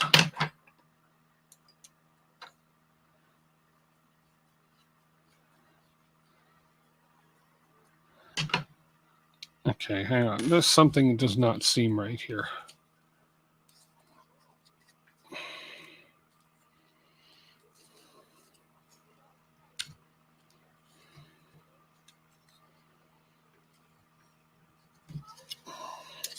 Let me check the next page. So what I'm looking at here, maybe I'm just overthinking this. Right here, okay, it says, so we put this in, and it looks like we sit in that little groove there. So that's the bottom part here that I've got in there.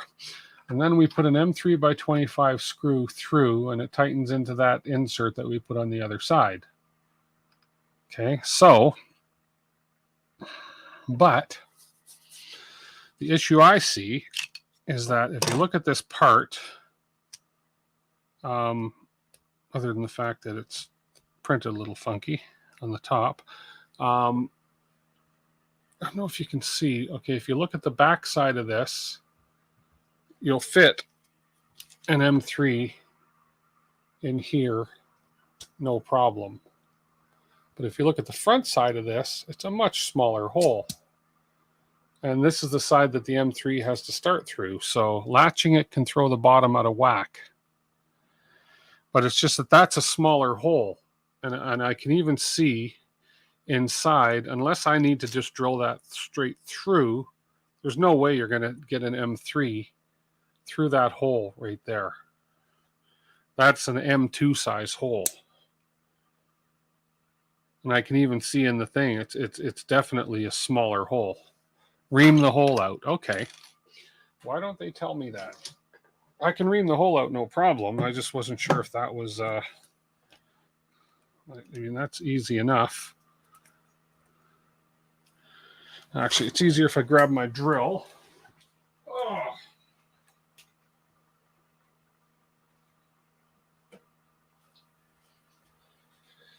Because you don't want to self-tap that because it's not thick enough to self-tap. But yet, hopefully it's thick enough to kind of drill out. Print better. Come on. You say print better, but if you look, if I can, I'd like to, if you look down, can I get the right angle here? If you look down the hole, right there, it's actually, you can see that it's got a ridge, right? And it's not a matter of that it's printed bad, you little bugger.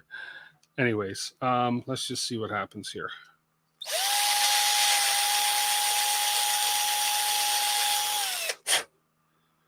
There we go. There we go. Print better. Ah.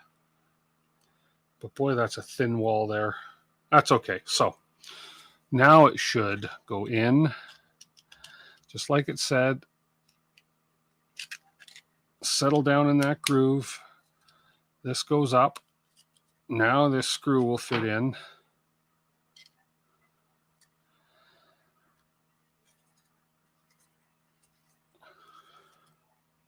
If we can align it. Print better.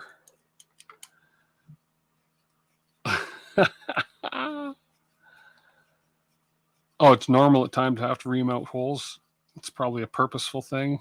Maybe because it was such a thin wall, they figured rather ream it out than have to try and print that thin wall. Okay, anyways. So we'll get this going. And tightening the bolt may lock it in place, but we need it to move freely. Okay, fair enough. And we are in our... There we go. So now if this moves out, so now that can move freely, which is, I think, is what they wanted to see. So that can move freely, and then it snugs in place, and the filament can still move. Okay, I'm thinking we're okay here. And there's my tension. So if I tighten that tension, actually, if I unlock that, tighten the tension a bit, put it back in. Yeah, the filament is definitely tighter. If we loosen that a bit, yeah, I think we're good. I think we're good. Whoops, it's a soft filament. I'm starting to bend it. Inner wall shrink at times. You're dying laughing. Anyways, moving on. I'm glad. Moving on. I think we got it. I think we got it. Anyways, if I pull the filament right out and I push the filament right in, look at that. Okay. And it shouldn't go in too easy because it's fully locked system. Okay, if I move on, now we get our duck bill. I call this a duck bill. I don't know. It reminds me of a duck, especially the one on the, if you look at it this way, it looks like a duck's head. So I call this the duck. So the duck goes in like this and sits down. Huh? You go in straight. Let's get that filament down there. In.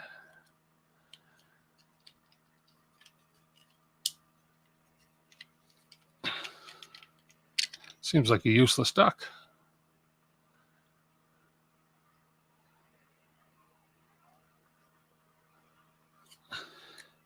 Oh, I see.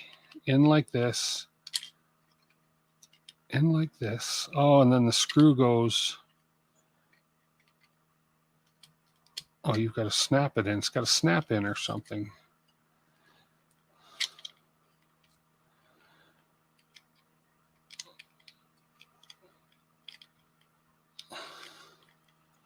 Open the latch. Oh.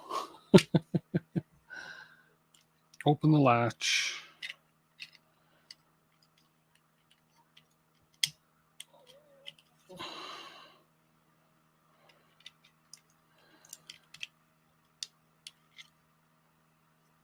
What the heck?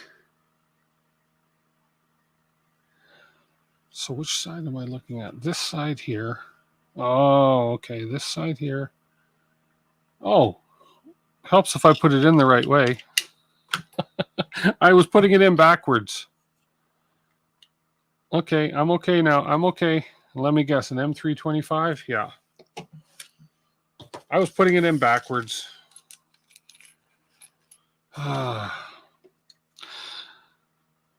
to DeWitt 3D for the comedy, Sunday night comedy hour.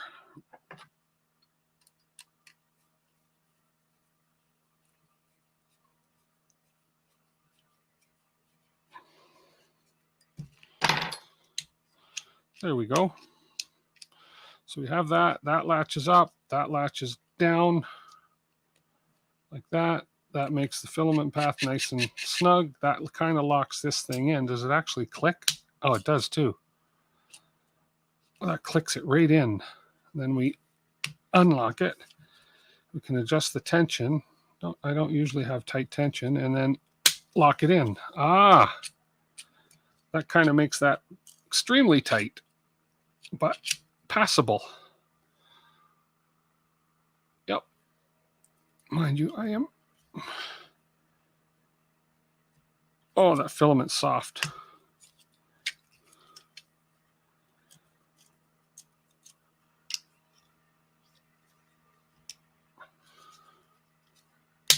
There we go. Okay. Now, we're on that famous page 27. Tension knob. Turning the thumb screw clockwise will increase the tension and grip on the filament. Too much tension will result in print issues. Yes. Anti-squish thingamajig. Okay, I'm going to go back to what you were talking about.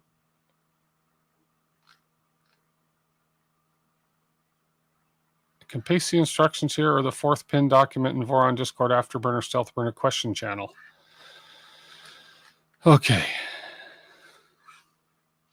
Anti-squish thingamajig. Oh, is that's the hole there for that screw. That hole leads into that screw. Oh, okay. Softer, flexible materials to deform and extrude poorly under too much tension. Clockwork 2 adds adjustment features to set the minimum distance between drive gear and the idler, limiting the squish on the filament and to prevent the gears from meshing too tightly or binding up the extruder. That makes sense. Best to go to Discord. Too long to paste. So let's go to Discord, which I'm on. Oh, Discord. Okay, Voron Discord. Let's go and see. Oh, come on. Discord. Open Discord. Do I have... I'm sure I'm on the Voron one here. Where is it? Oh, this is a different... I had to switch accounts or something here. Find or start a conversation. No. I'm so lost when it comes to Discord. How do I get to it? Discord.com/Voron. No. Oh, there's a link. Let me go to YouTube. That link.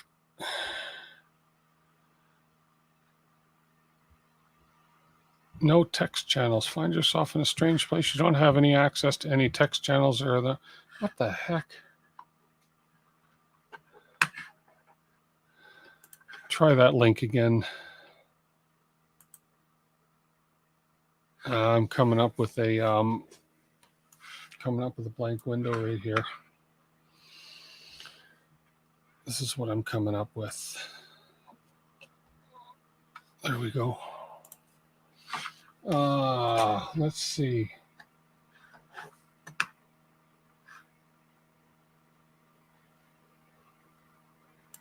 I had to change my account and I've lost my Voron Discord, I think. That's Maker Deck. I don't want that. I want... No.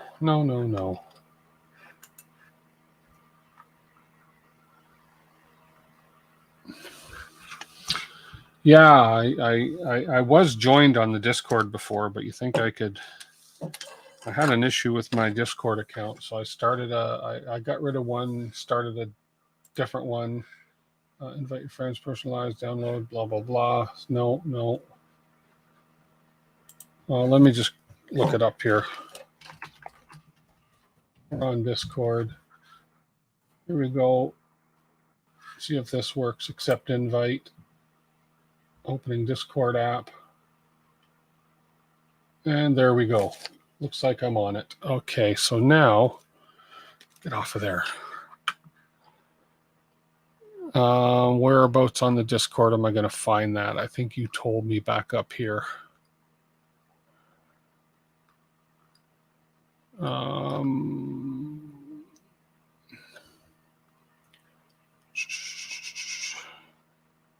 Afterburner Stealth Burner Questions channel. Afterburner Stealth. Oh, click the link now. Okay. Link. There it is. Okay. So if I drag this over here,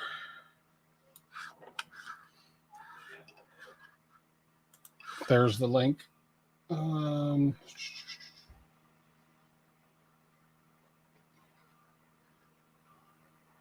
Right here. Okay. Assemble the CWD with no motor. Light. Tighten the Gilders Screw all the way. Close the latch door. Tighten the tension spring about 2/3 of the way. Okay, so now the Gilders Screw, I assume, is that is the one. Hang on a minute. The Gilder and filament tension adjustment procedure. Assemble the CW2. Tighten the Gilder Screw all the way. Close the latch door and tighten the tensioning spring about 2/3 of the way. Try and rotate the 50T gear by hand. 2/3 of the way. Let me loosen this right off. So it's almost off. Okay. So about 2/3 of the way. Hard to say. I'll try and rotate.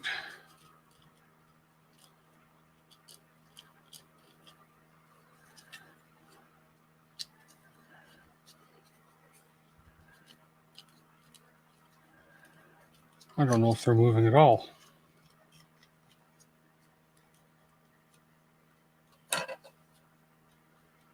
No, I can move it. It's moving. This seems like there's grinding though. Back out the Gilder Screw until the grinding stops. So the Gilder Screw is that little screw, which I believe was this one.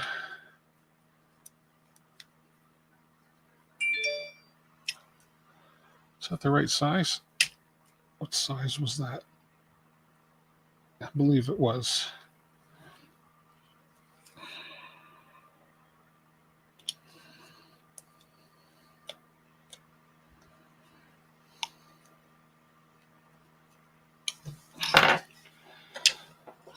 I'm not even sure if I'm gripping that or not.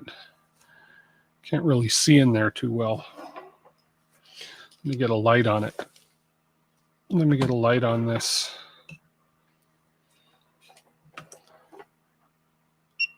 Okay. Okay, it's a little bit towards the bottom.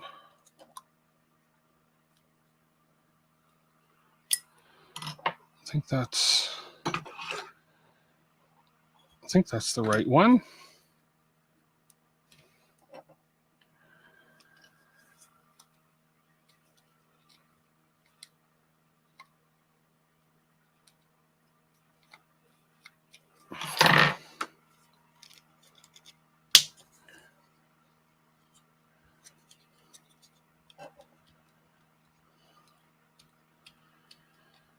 Nope.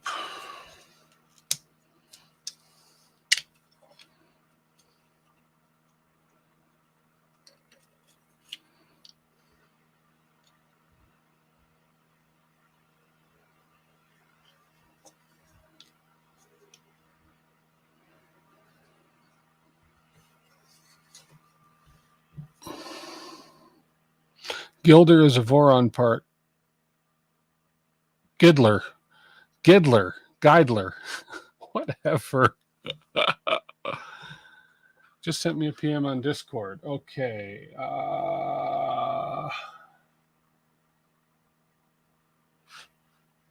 Not there.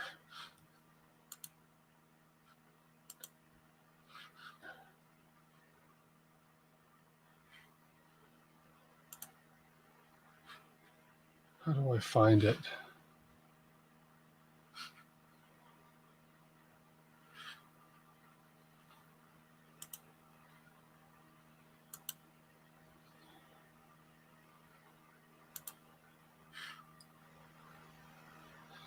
Okay.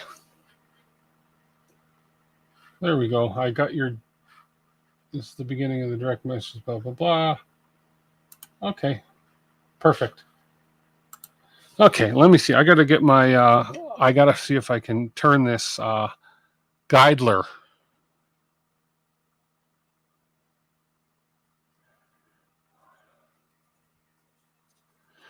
I can't quite get my, okay, maybe that.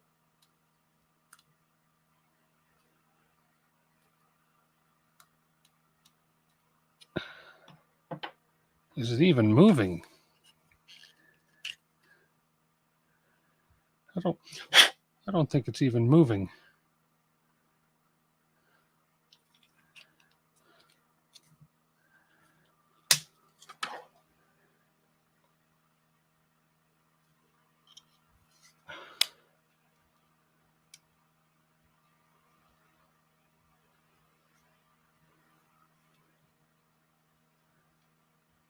Okay. Okay.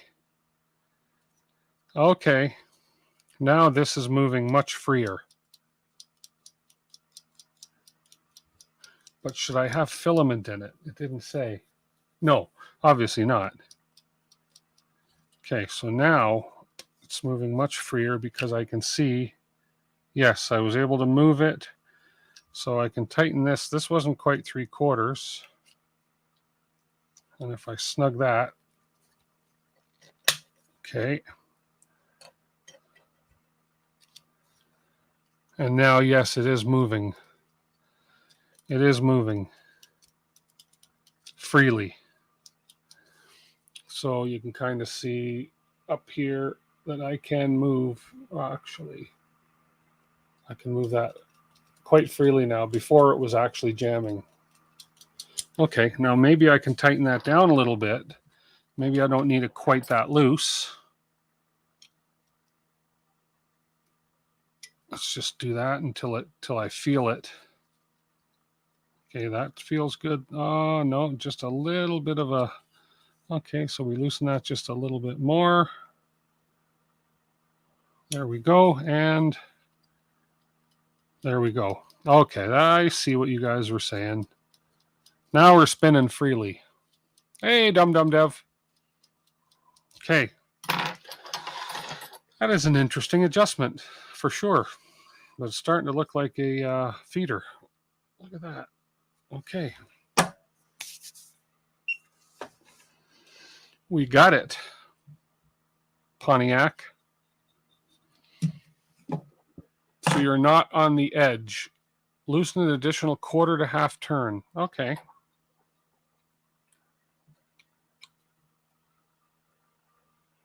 There's a 1/4.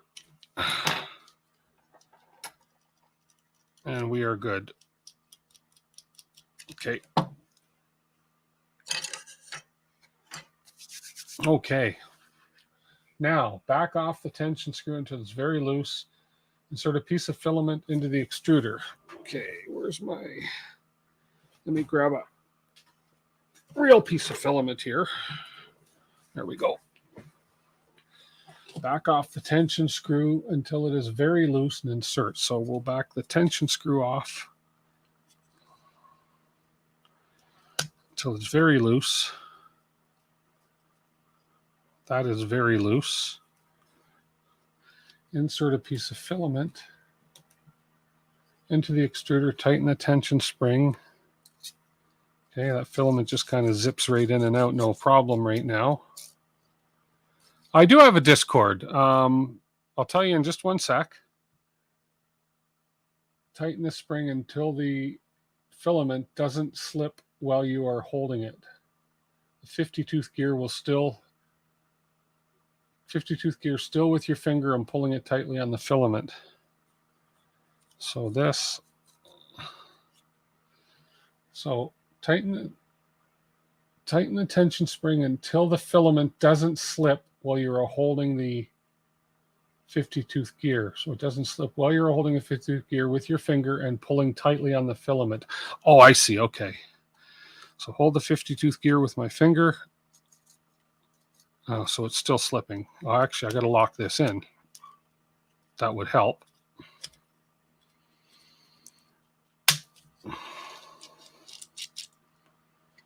So I can loosen this. I shouldn't have loosened that.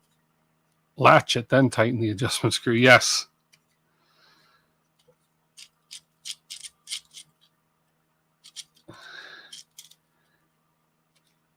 Let me loosen that adjustment screw off again. There we go. Okay, so hold the 50-tooth gear until I can't pull it. So let's see if I can get away with even looser. There we go. So if I don't hold the gear, I've got flow through no problem. So I can probably loosen it a little more. And then hold the 50-tooth gear. And I can't pull the filament. So there's, again, a fine line there.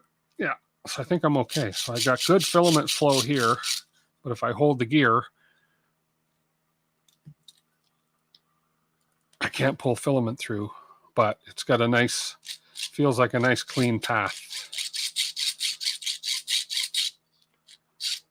So then I'm okay. I think I'm okay. And then we can adjust that according to whatever filaments we put in. Okay, I kind of like this kind of adjustment. I think I need to do a similar. Yeah, there we go. Okay, now some folks have reported another full turn will get you the just right, but I don't seem to need it. Maybe just pull a little harder, but I'm adding this as a heads up. Install the motor, put the CW2 in place. That should get pretty close to having the right adjustment. Okay, cool. So I think we're good. So we have a nice clear path. And then, whoops. So we'll just double check. So we have a good clear path so I can easily insert filament. And then if I hold the gear, I cannot. I had to pull really hard. So if I just do another half-quarter turn, should be okay. Well, again, depends how hard you want to pull. But okay, I get the idea now. So I'm pretty good. I think I'm pretty good there. Okay, let's put this aside for now. Now back to the manual. Yeah, that kind of hurt the fingers pulling that. Okay, in the meantime, my Discord channel is... I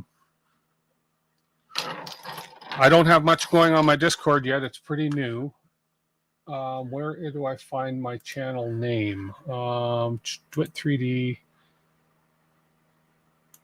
So I think copy, and if I paste this in chat, I think that's my Discord name. I think. There we go. Do I have an invite link? I don't know much about Discord yet. I got to read a little bit more about Discord first. Okay, back to the manual. I like that they call that an anti-squish thingamajig. I love the original name. Okay. My link code. Where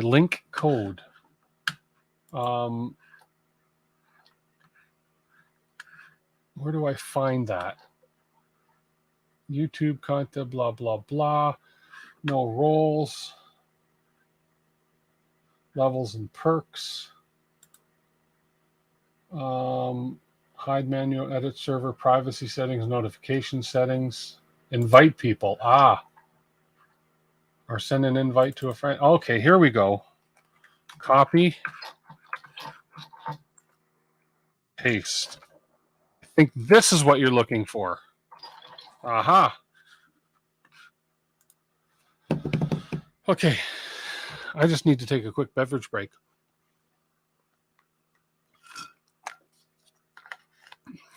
They mentioned the purpose of the screw, then missed telling you how to adjust it. That's a good point. If you guys weren't on here, I wouldn't have thought to go to Discord. I would have just been here reading and saying, adjust the adjustment feature to set the minimum distance drive gear in the idler, blah, blah, blah. But yeah, no mention of how to actually adjust it. I wouldn't have known about pulling and holding the teeth and spinning and yeah. Okay, so this was the motor that came with the kit. This is the motor that I got based on recommendations for the kit. This is the LDO 36 STH 20-1004 AHG brackets XH. So this is apparently the correct motor. The correct motor. So back to the drawing, back to the overhead, back to the back cave. And now we are looking NEMA 14 stepper motor, boom, boom, and we are going to use M3x30. Let's grab one of them. I believe that is this one, M3x30.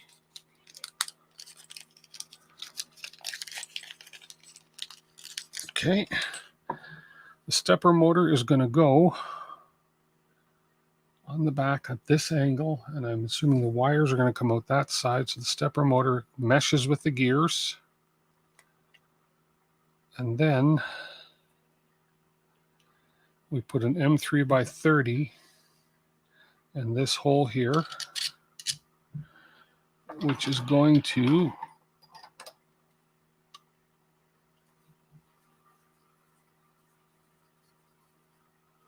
perfectly fit that stepper motor, and it's the other one is like a slotted to make sure that like that's genius. It's kind of slotted there so that you make sure there's a little bit of play to make sure that you are actually properly meshed with the gears.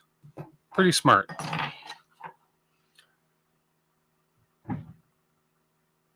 But we're not going to do anything with it yet. So it's on the inside that we do that. I see. So we have that. Okay, so that it's an adjustable. Okay, so we need an M3x8 washer, M3 washer. There's 3 washers, M3s right here. Double check the grub screw on the motor. The grub screw on the motor. On the motor. Oh, I see what you're saying. Let's back this out. Okay, I see what you're saying. Just back that off for a second. Not really a grub screw. No, it's just a fixed. It's a fixed. There's nothing to double check here. That's like a permanently fixed thing. There's nothing to adjust. Nope. We are good.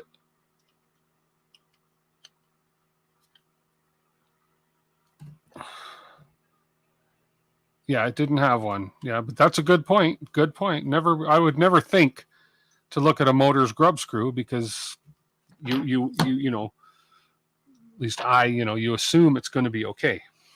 M3. Oh, that's an M5 washer. I thought that looked a little big.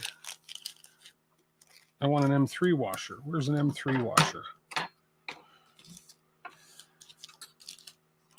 Yeah, there's no M3 washers in their kit. So hopefully I have an M3 washer in my kit. Probably that, those funky, oh no, right here. M3 washer. Got it. Reality has taught you to, yeah, check everything. Yeah. That's so true, you know. And then we need an M3 by 8. M3 by 8. God, I got so many screws here. I'll be able to open a hardware store when I'm done. I think Kieran said that at one point. Asshole. Oh, sorry, access hole. Access hole. The second motor bolt can be accessed from the front of the extruder. Yeah, it makes sense. So I'm going to put the washer on here. I'm going to come in from the side, and I'm going to get onto there, and I'm going to screw onto the motor like so, and I'm going to lower it. No, I better read the instructions. Set gear meshing. Adjust the stepper motor position so that the motor extruder gear teeth fully mesh, overlap each other. There should be a very small gap between the faces of the gear teeth. The gears must not press tightly against each other. Tighten when done. The gear should have a slight play and not be fully tightened against the pinion. Adjust the position of the motor until you have a faint play. Okay, so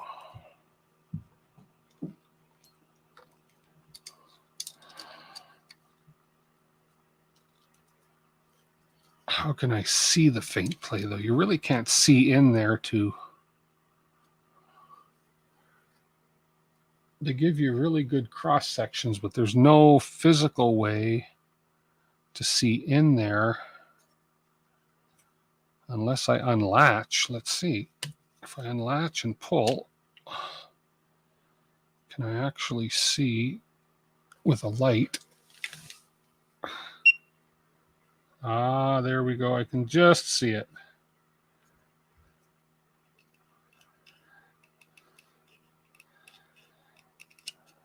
That feels about right.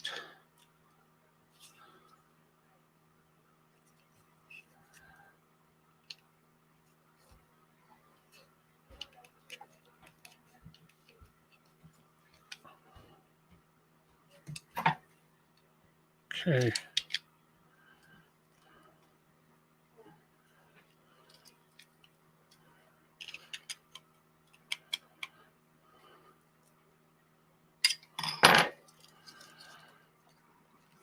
Yeah, that feels right.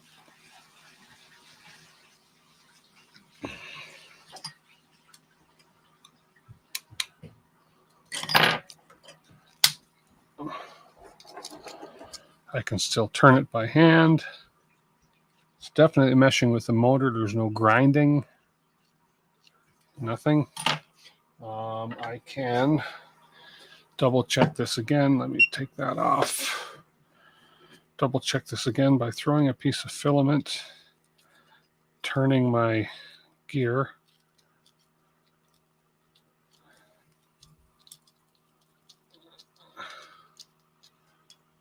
Oops, turn it the right way helps. And the filament comes through.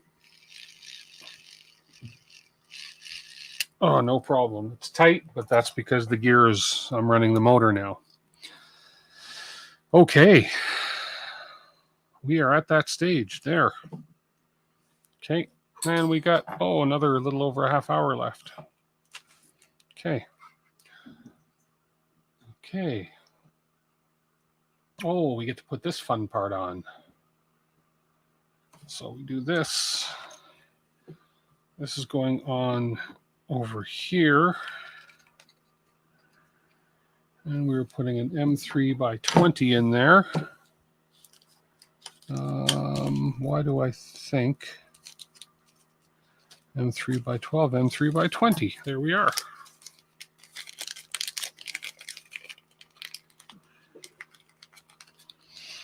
Okay.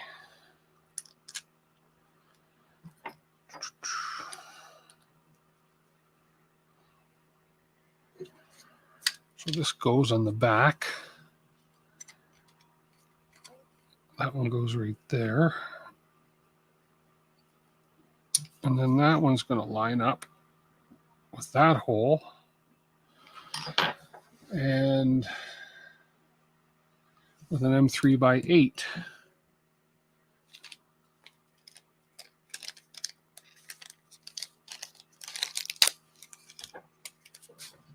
Okay.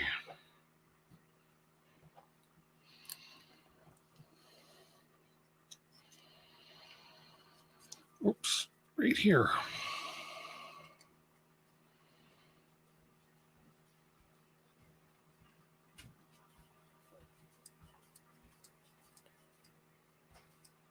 Okay.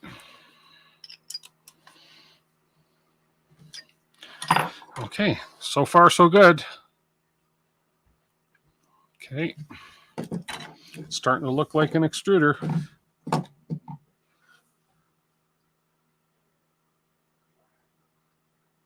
Okay. Open latch, undo the filament latch to expose the bolt pocket for the cable cover. Open latch to expose the bolt pocket right there for the cable cover. Okay.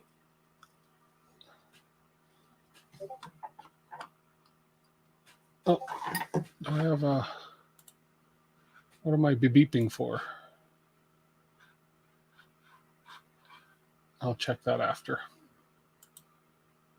M3 by 16.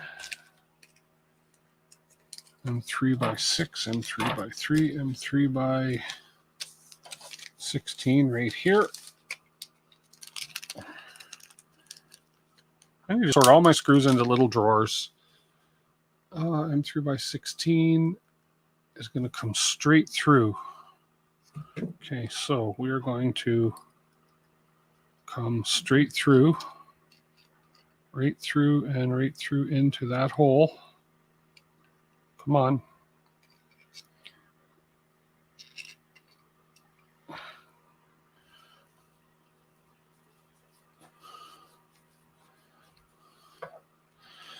I guess I should have reamed that out a bit more, but that's okay. This will go through.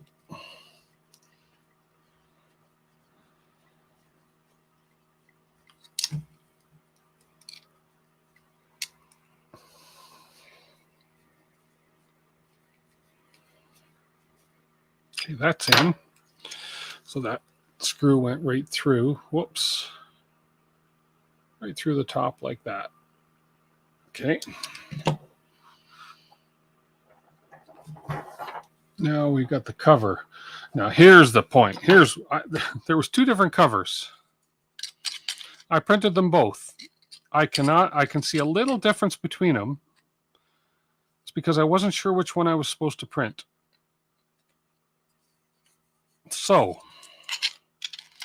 what's the difference between the 2? The only difference I can see between these 2 is that this little bit here is narrower. This bit here is a little bit wider. One of them, let me look it up here here, I'll just give you my main camera. One of them was called, there's Stealth Burner Main, STLs, Clockwork 2.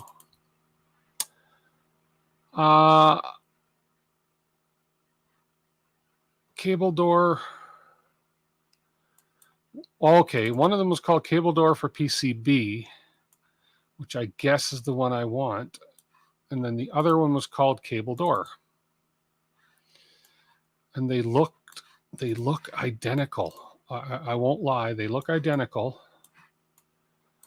And I'm trying to still even figure out what the difference is because I printed them both.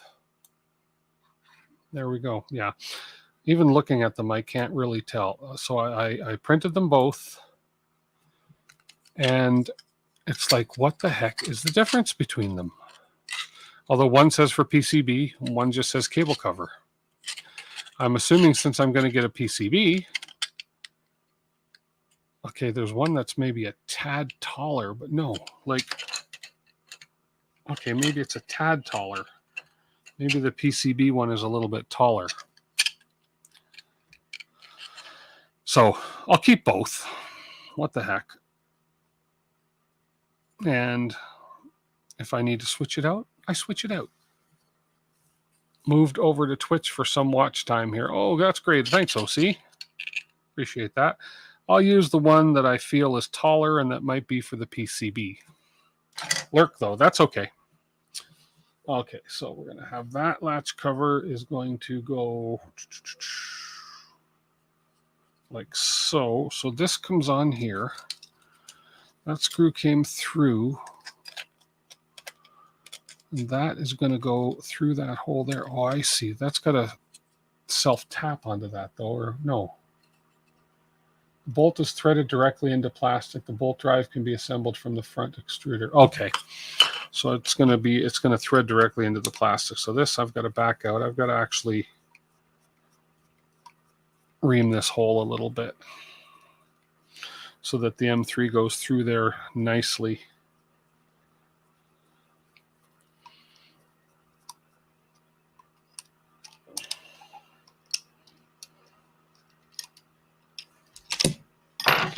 So let me just grab my bit off the drill here. Oh, there we go.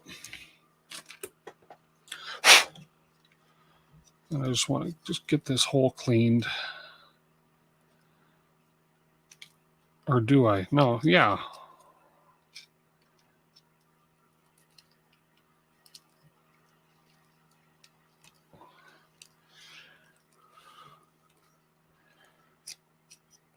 There we go.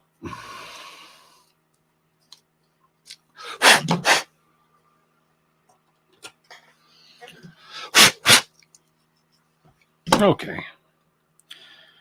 Now we can throw this through. There we go. That's better. And then we can thread it into this cover.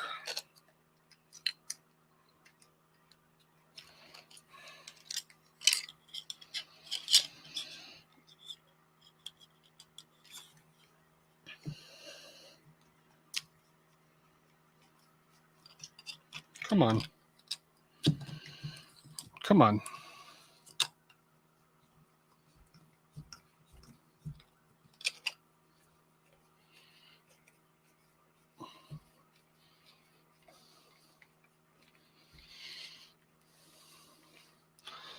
Guess if I put the proper view on, you don't see me grimacing so much this way. And obviously, I don't want to tighten this too tight because I'm guessing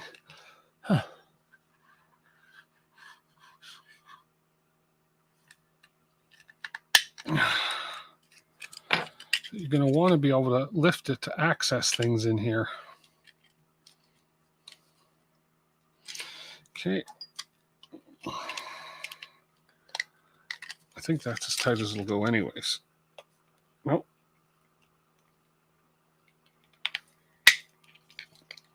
Okay. Okay. And then we put an M3x6 in the bottom. Oh, that's tight.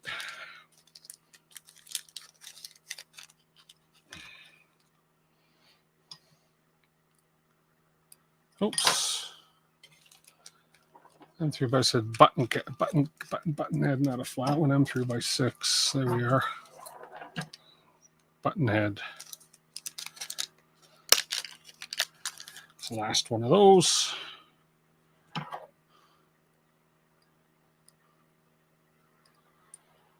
What? Is that the smaller? It is too.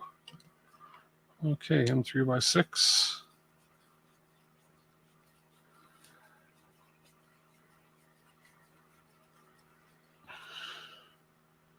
There we go. So there's that part done.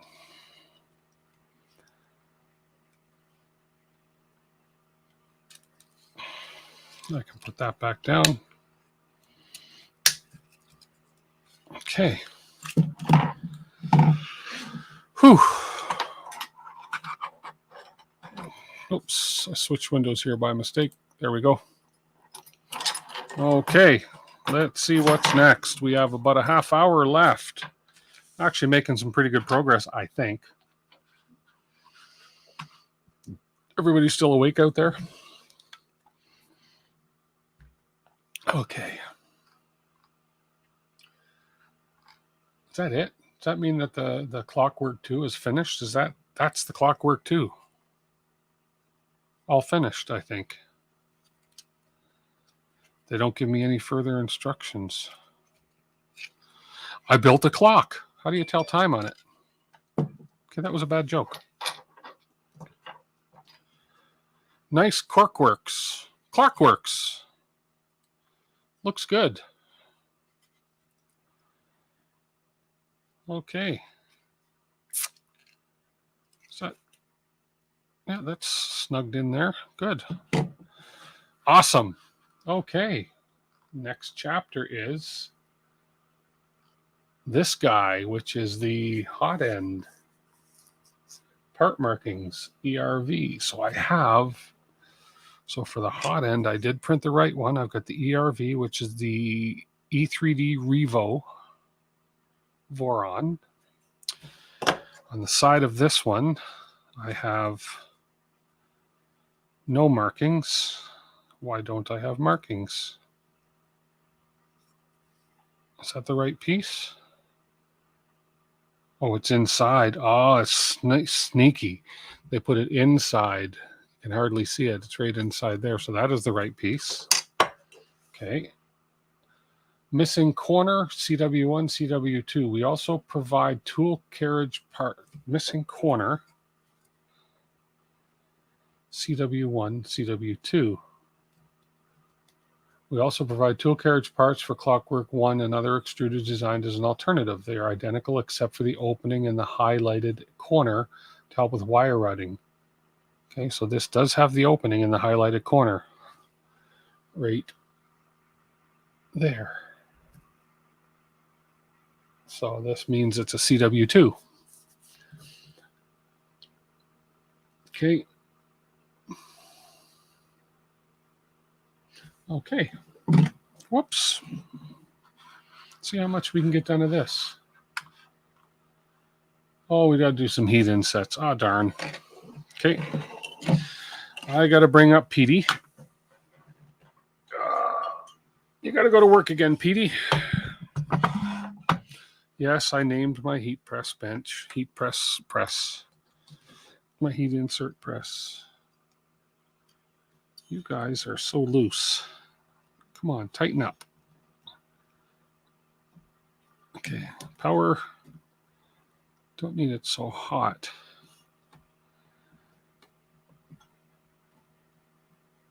Okay, here we go. So it looks like on the back of this guy, we are going to put heat insets galore. You messaged me on Discord and Twitter. Okay, perfect. Perfect. I will double check that when I'm done the stream here, and I'll reply to you just so you know I got them.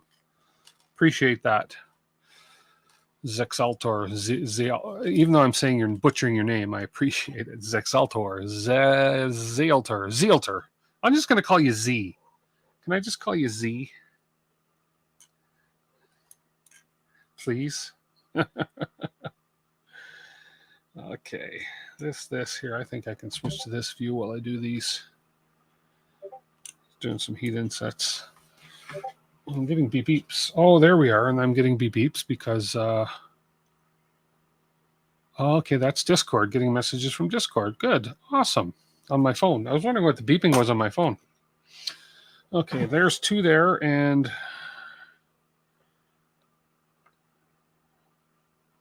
one there, and... one there.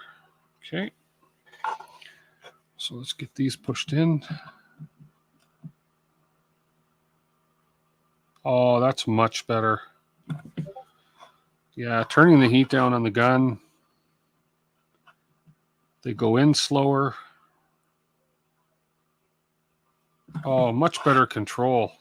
Oh, and I think it was you, Zen Bender, that told me last time that it was you or one of the other guys said they don't heat their iron up so much, and then they go in slower.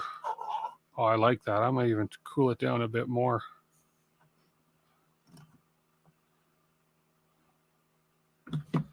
Because it's not a race to put these things in. Oh, that's so much. It's hot though, but that's so much better control. Okay, so we got those 4 in. Optional PCB mount. We'll put them in anyways because I'm probably going to use the PCB mount. I think I am. Yes. Okay, now we got the Revo. Oh, there we go. Okay. Is that it? No more heat inserts? Let me just double check here. I would hate like heck to have to. No, I think we're okay for now. Okay. Okay, so I can put this guy away. Just 4 quick ones. Too hot and you push the plastic out of the way of the inset. Yeah, exactly. That I like that slow method. Much better.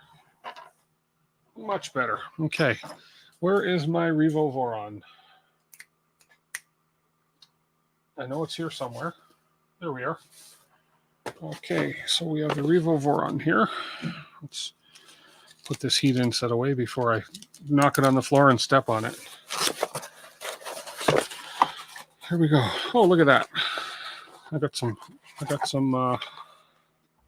cool stickers. Come with it. Okay.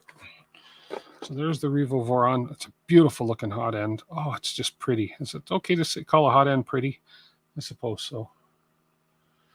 Okay, I don't know. And then I got obviously the spare nozzles with it. So after watching Teaching Tech's video on 0.6 nozzles, I might just end up going with a 0.6 nozzle on this thing. But anyways, that's a whole other story. Okay. So let's see. I don't know if I have to disassemble this or if that's just showing me the parts, but we'll see. No, it doesn't look I have to. Hot end wire routing, bend strain relief. So I've got to take this into here. And this is going in just like so. And the wiring is going up from here, just like so.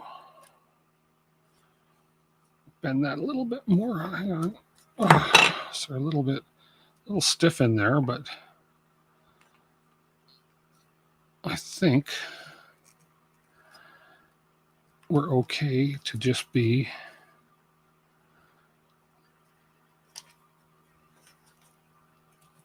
just like that. Just like that. Okay. Great comedy experiment we should play on a drinking game of how many times he touched a fresh installed insert and screams it. Yeah. I have a habit of doing that, don't I? Doesn't burn, but it's hot.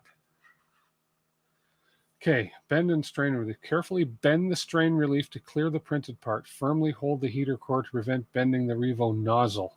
Yeah, that's what I was afraid of. Because it's a pretty solid right there where I have to bend it.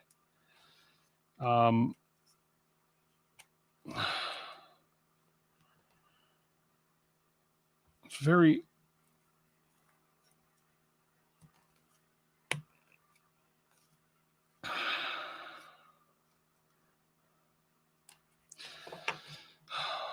Let's see, you don't want to bend the nozzle. It's a very solid part right there. Let me see.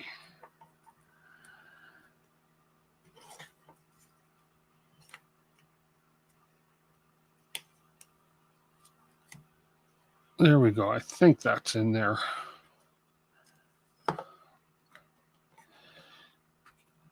No, maybe not. I think that's going to go down a bit more.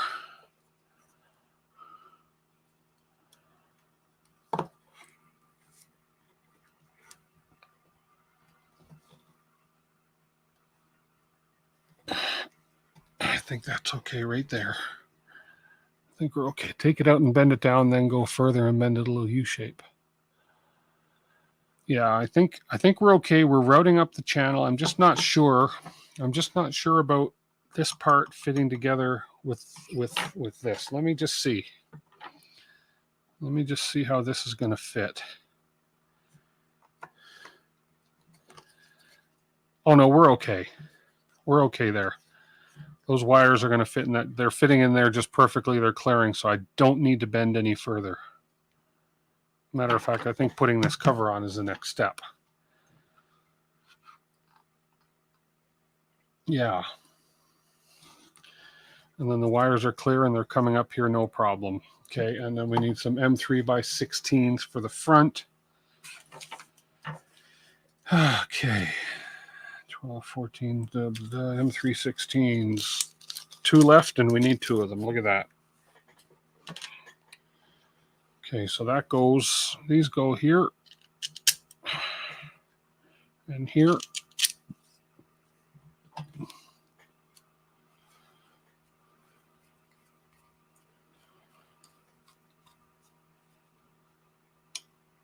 And here.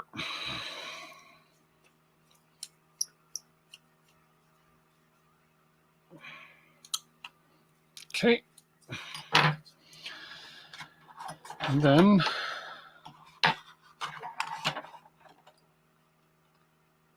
M3x8s on the top, for the top to mount the Revo in. M3x8s. M3x8s. I should have a crap load of those here.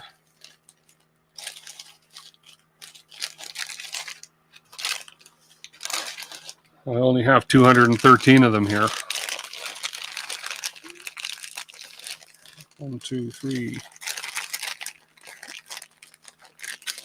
4. Okay.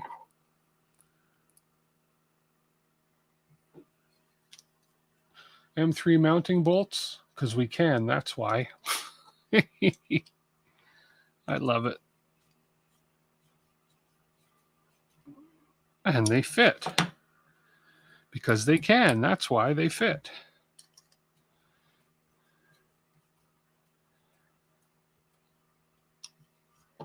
Yeah. I agree.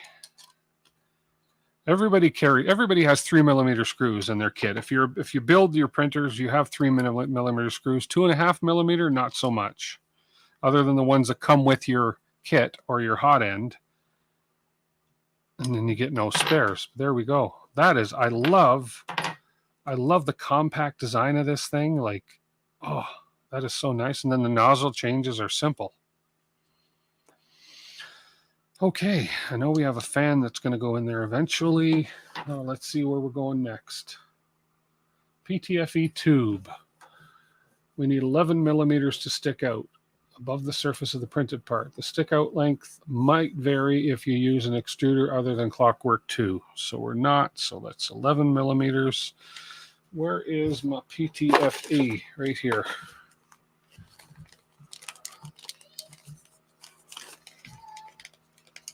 Okay, 11mm. How? Okay, these ends. Look at the tight fit between the fins of the cold side and the ABS. They really got it nice and tight. Yeah, they did. Did they ever?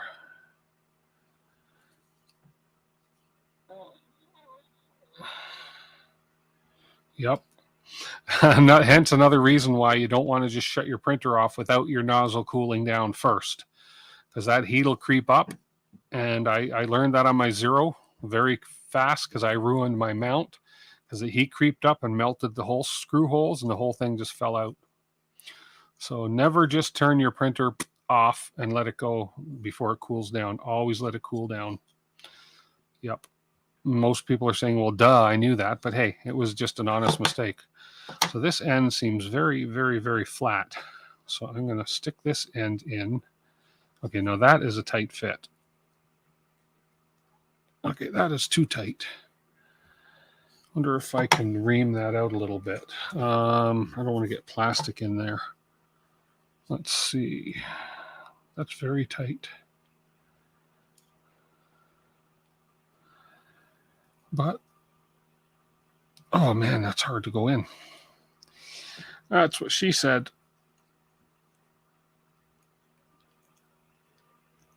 How far into the Revo is that going to go?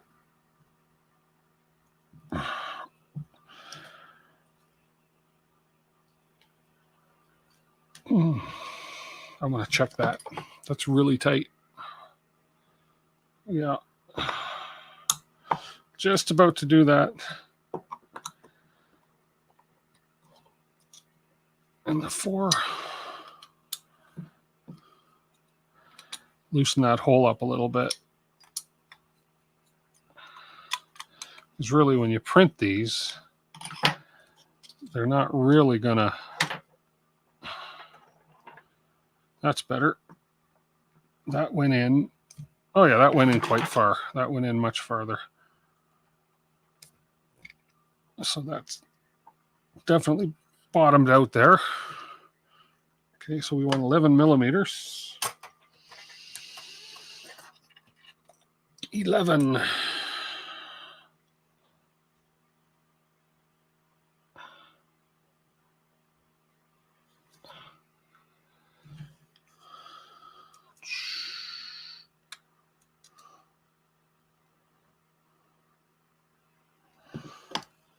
I need to mark that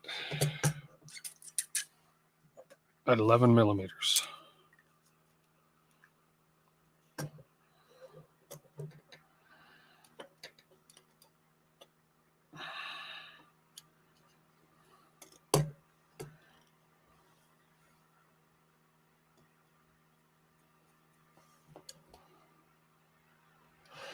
Bottom of that. Okay. Now, very carefully, I've done this a few times. I'm pretty apt at getting it straight.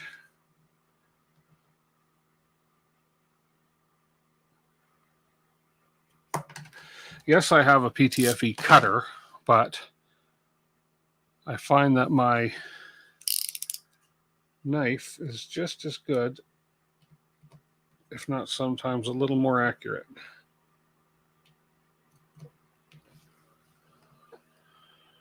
There we go.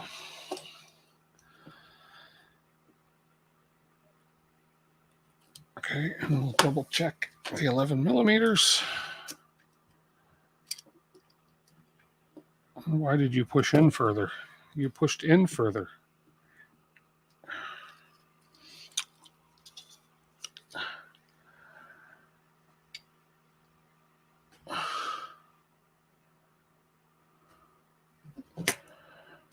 Ah, see, when I shortened it and I used my finger to push it in, it pushed in a little further. So I need to cut it another piece that much longer. Okay, no problem. No problem at all.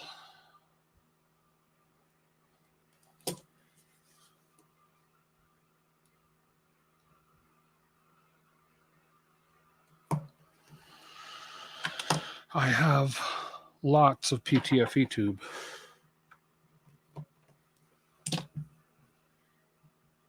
There we go. Okay, so let's see. If I push it in with all my might.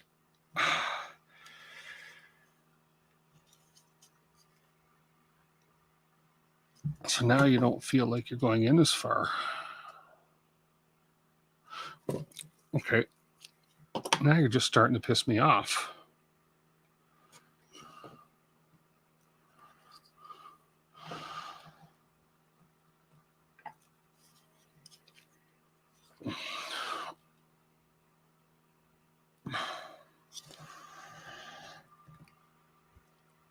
That's as far as I can get that in. Guaranteed.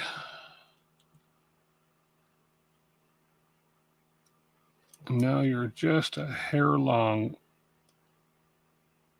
Okay. Okay, that's all right. I can...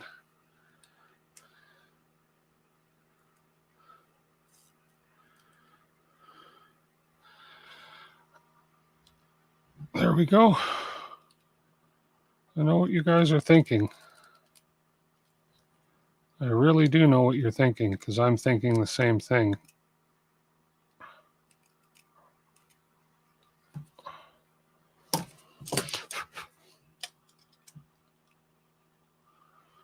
There we go. Right on. And I didn't even cut my thumb, because I was very, very gentle. There we go, 11 millimeters. Okay, we even have a spare piece.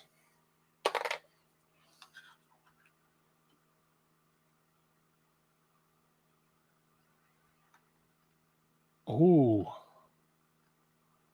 now we get into this little thing. Remove support. There's support on this? Okay, let's look. Oh, perfect. 10 minutes left. We remove what support? Oh, I see the highlighted pieces there. Remove built-in supports highlighted in the image with flush cutters. Okay, so it looks like it's just the ends of them.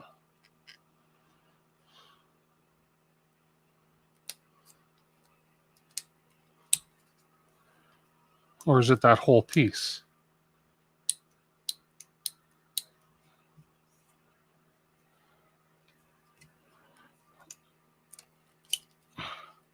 No, it's just that little end piece. Okay. I guess the other ones are for cable routing. Okay, so we'll just cut this little piece here. And that's just to give it some flex to run cable under. Aha! The end tip, yeah.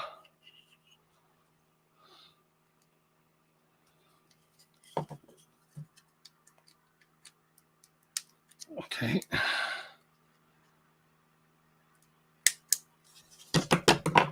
There we go. End tip of that. Boy, that's a flimsy little piece.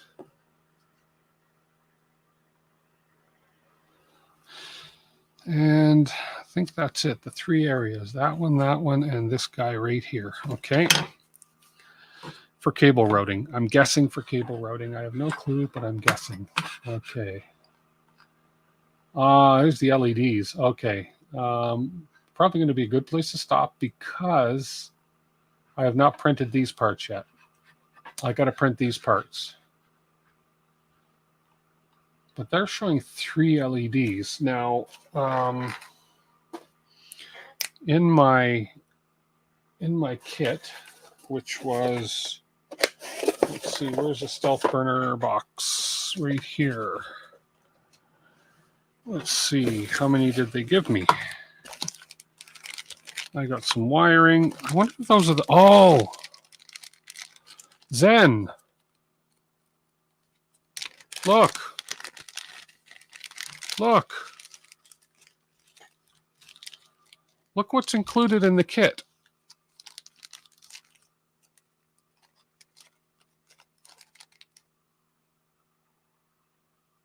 Look at those. They've included those clips in the kit. So I don't need to buy them. Yay. They've thought of everything. Oh boy, good. So they knew what they were doing at LDO when they packaged this kit up. Okay. Anyways, oh, there are 3. Okay, there are 3 LEDs in here. They just look smaller than in the picture. So, and they're already pre-wired. So that's good. So we have 3 of those. Here, let me switch to this camera. So we have 3 LEDs, which are ready to go. They've included those clips, although there may be a board coming, so that may change. They've included the fan. They included the clear Ptfe to print the that one insert that the light's going to shine through. Oh, and they wired them up. Yeah, they wired the LEDs up, which I just, that's the nice thing about the LDO kits is all the wiring. Most of the wiring is done for you.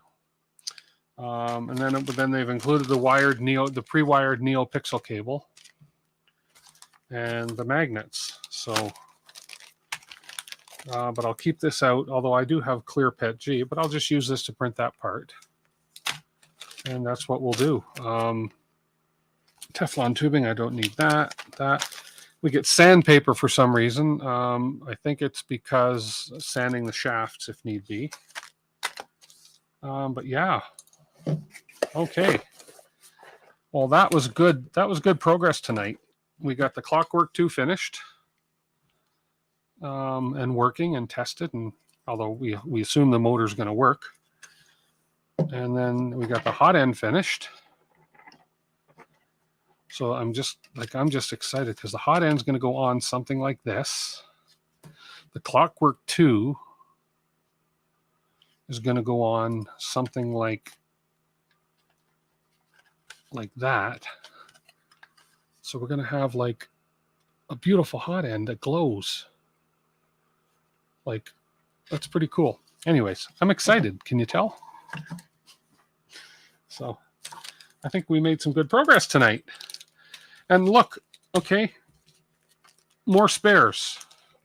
So this was the Stealth Burner upgrade, and there's more. 3 more spares, more spares. I think the thing I have the most spares of is these heat sinks.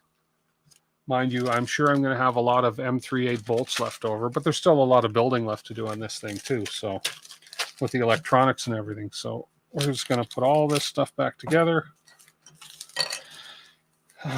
Okay.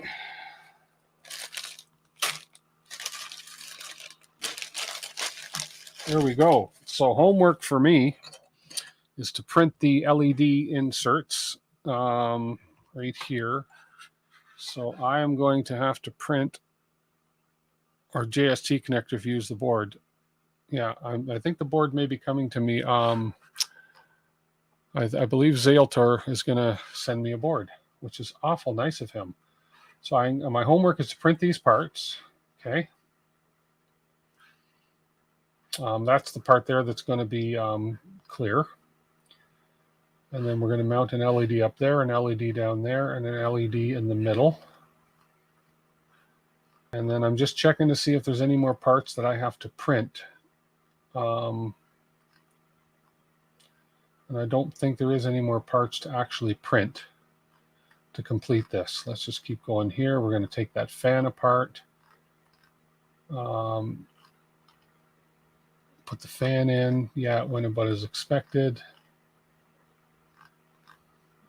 They don't really, oh, I see. Then you mount those, which I've already done. We did that at the beginning of the stream. My belt loops don't look quite that neat yet, but we'll figure that out.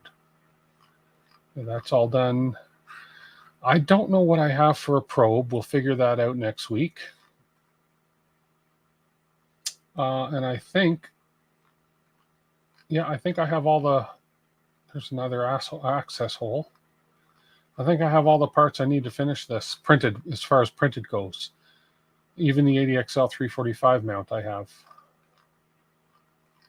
And that's it. That's the end of it. Okay.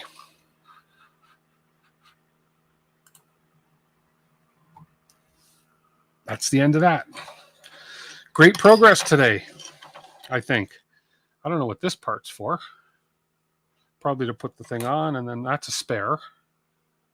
That can go in my spare parts drawer. And then I've got these two little, I think one of them's a spare. Yeah, one's a spare, and I got that little thing that's got to go on somewhere. But otherwise, and then my ADXL mounts, which I'll figure out which one I need when it comes time to put that on. Click ENG for a probe. Well, I do have, and I may probably do that, because let's just see. In this belts, chains, electronics 1 of 2. I believe it's in here. They gave me the option. What's in here? This is a, I don't know what that is, a mini something. So it's not in this kit. Then it's in the electronics 2 of 2, where we have the tool head boards, and then this has terminal blocks. Came with a clicky kit. So that's probably what I would do. Oh, we have spam. Look at that. Took you long enough. Almost near the end of my stream. Block user. There we go. Block user. An error occurred. I think I've already blocked them. That's why. Okay. Bots. Yeah, so we got the clicky probe, which I believe I got to print some parts for. So they included a clicky kit. So that means obviously I can ignore the maybe ignore that certain probe part, because I don't know if they even gave me a probe, unless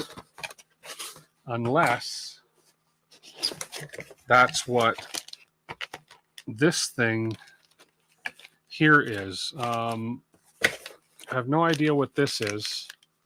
Oh no, that's a RJ45 extension thing. So no, I don't think I got any probe. I think clicky is all I got as far as a probe for this. Yeah. So I think clicky is the way for me to go. I'm pretty sure that's the only choice I have to go. Boom, boom. Yeah, I blocked that. I don't have any way to delete these messages, I don't think. There we go. Yeah, okay. Okay. Should put these back in the box. I thought they came in. Oh, and I got a toothbrush, which is really cool. They sent me a toothbrush in the kit, so guaranteed to get your teeth clean and your gums sort of white. You missed the box, Dominic. You did. Come on. Are you sleeping or what? Haha. You use adjustable probe dock, and you use the clicky NG as next generation or no glue. Oh, is that what I had? The NG? Was it an NG? Clicky kit. Didn't say. No idea. It's got magnets. It's got wires. It's got... Anyways, we'll look into that. I imagine that's something that I can... It almost sounds like it's an upgrade. So, anyways, good. Well, we are at my 8 o'clock time. It's time for my dinner. This was a very good, successful stream, in my opinion. So I appreciate everybody that's watching. Thank you so much for all the help and the likes and the new subscriptions, etc. You posted a link to the GitHub for the Clippy. Okay. Was that up above? Where did I see it? It might have got deleted by mistake. Can you post it again, Zen? I don't see it.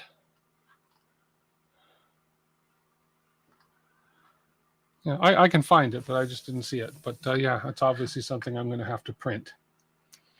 So, perfect. You can post it after the stream too, or you can email it to me. I will be in touch with you, Zealter, or Z. I'm just going to call you Z because I'm butchering your name. Zexalt or Zexalter, Zexalter. Is the X silent? Probably not. Okay, guys, I'm going to call it a night. I'm going to grab some dinner. Please accept your friend request on Discord. I will. I'll get onto Discord as soon as I'm done here, and I'll look at all the friend requests, and I will definitely accept them all. And forgive me if something screws up, but you know, you guys know how to get a hold of me for anything anyways. It's in the description of my videos. Not the description. It's in my about page on YouTube. It's dwit3dcanada@gmail.com. Pretty simple. And it's easy to do. So if you want to email me any links or anything like that to help me out, that's great. But I appreciate everybody that's been on the stream tonight and stuck with me through to the end. And I think we had a good, successful stream. So we are going to call it a night tonight. And we'll see you guys through the week, or we'll see you next weekend to continue this build. It's getting fun now, so I'm really enjoying it. Talk to you guys later. Bye for now. Stay safe. Have a great week.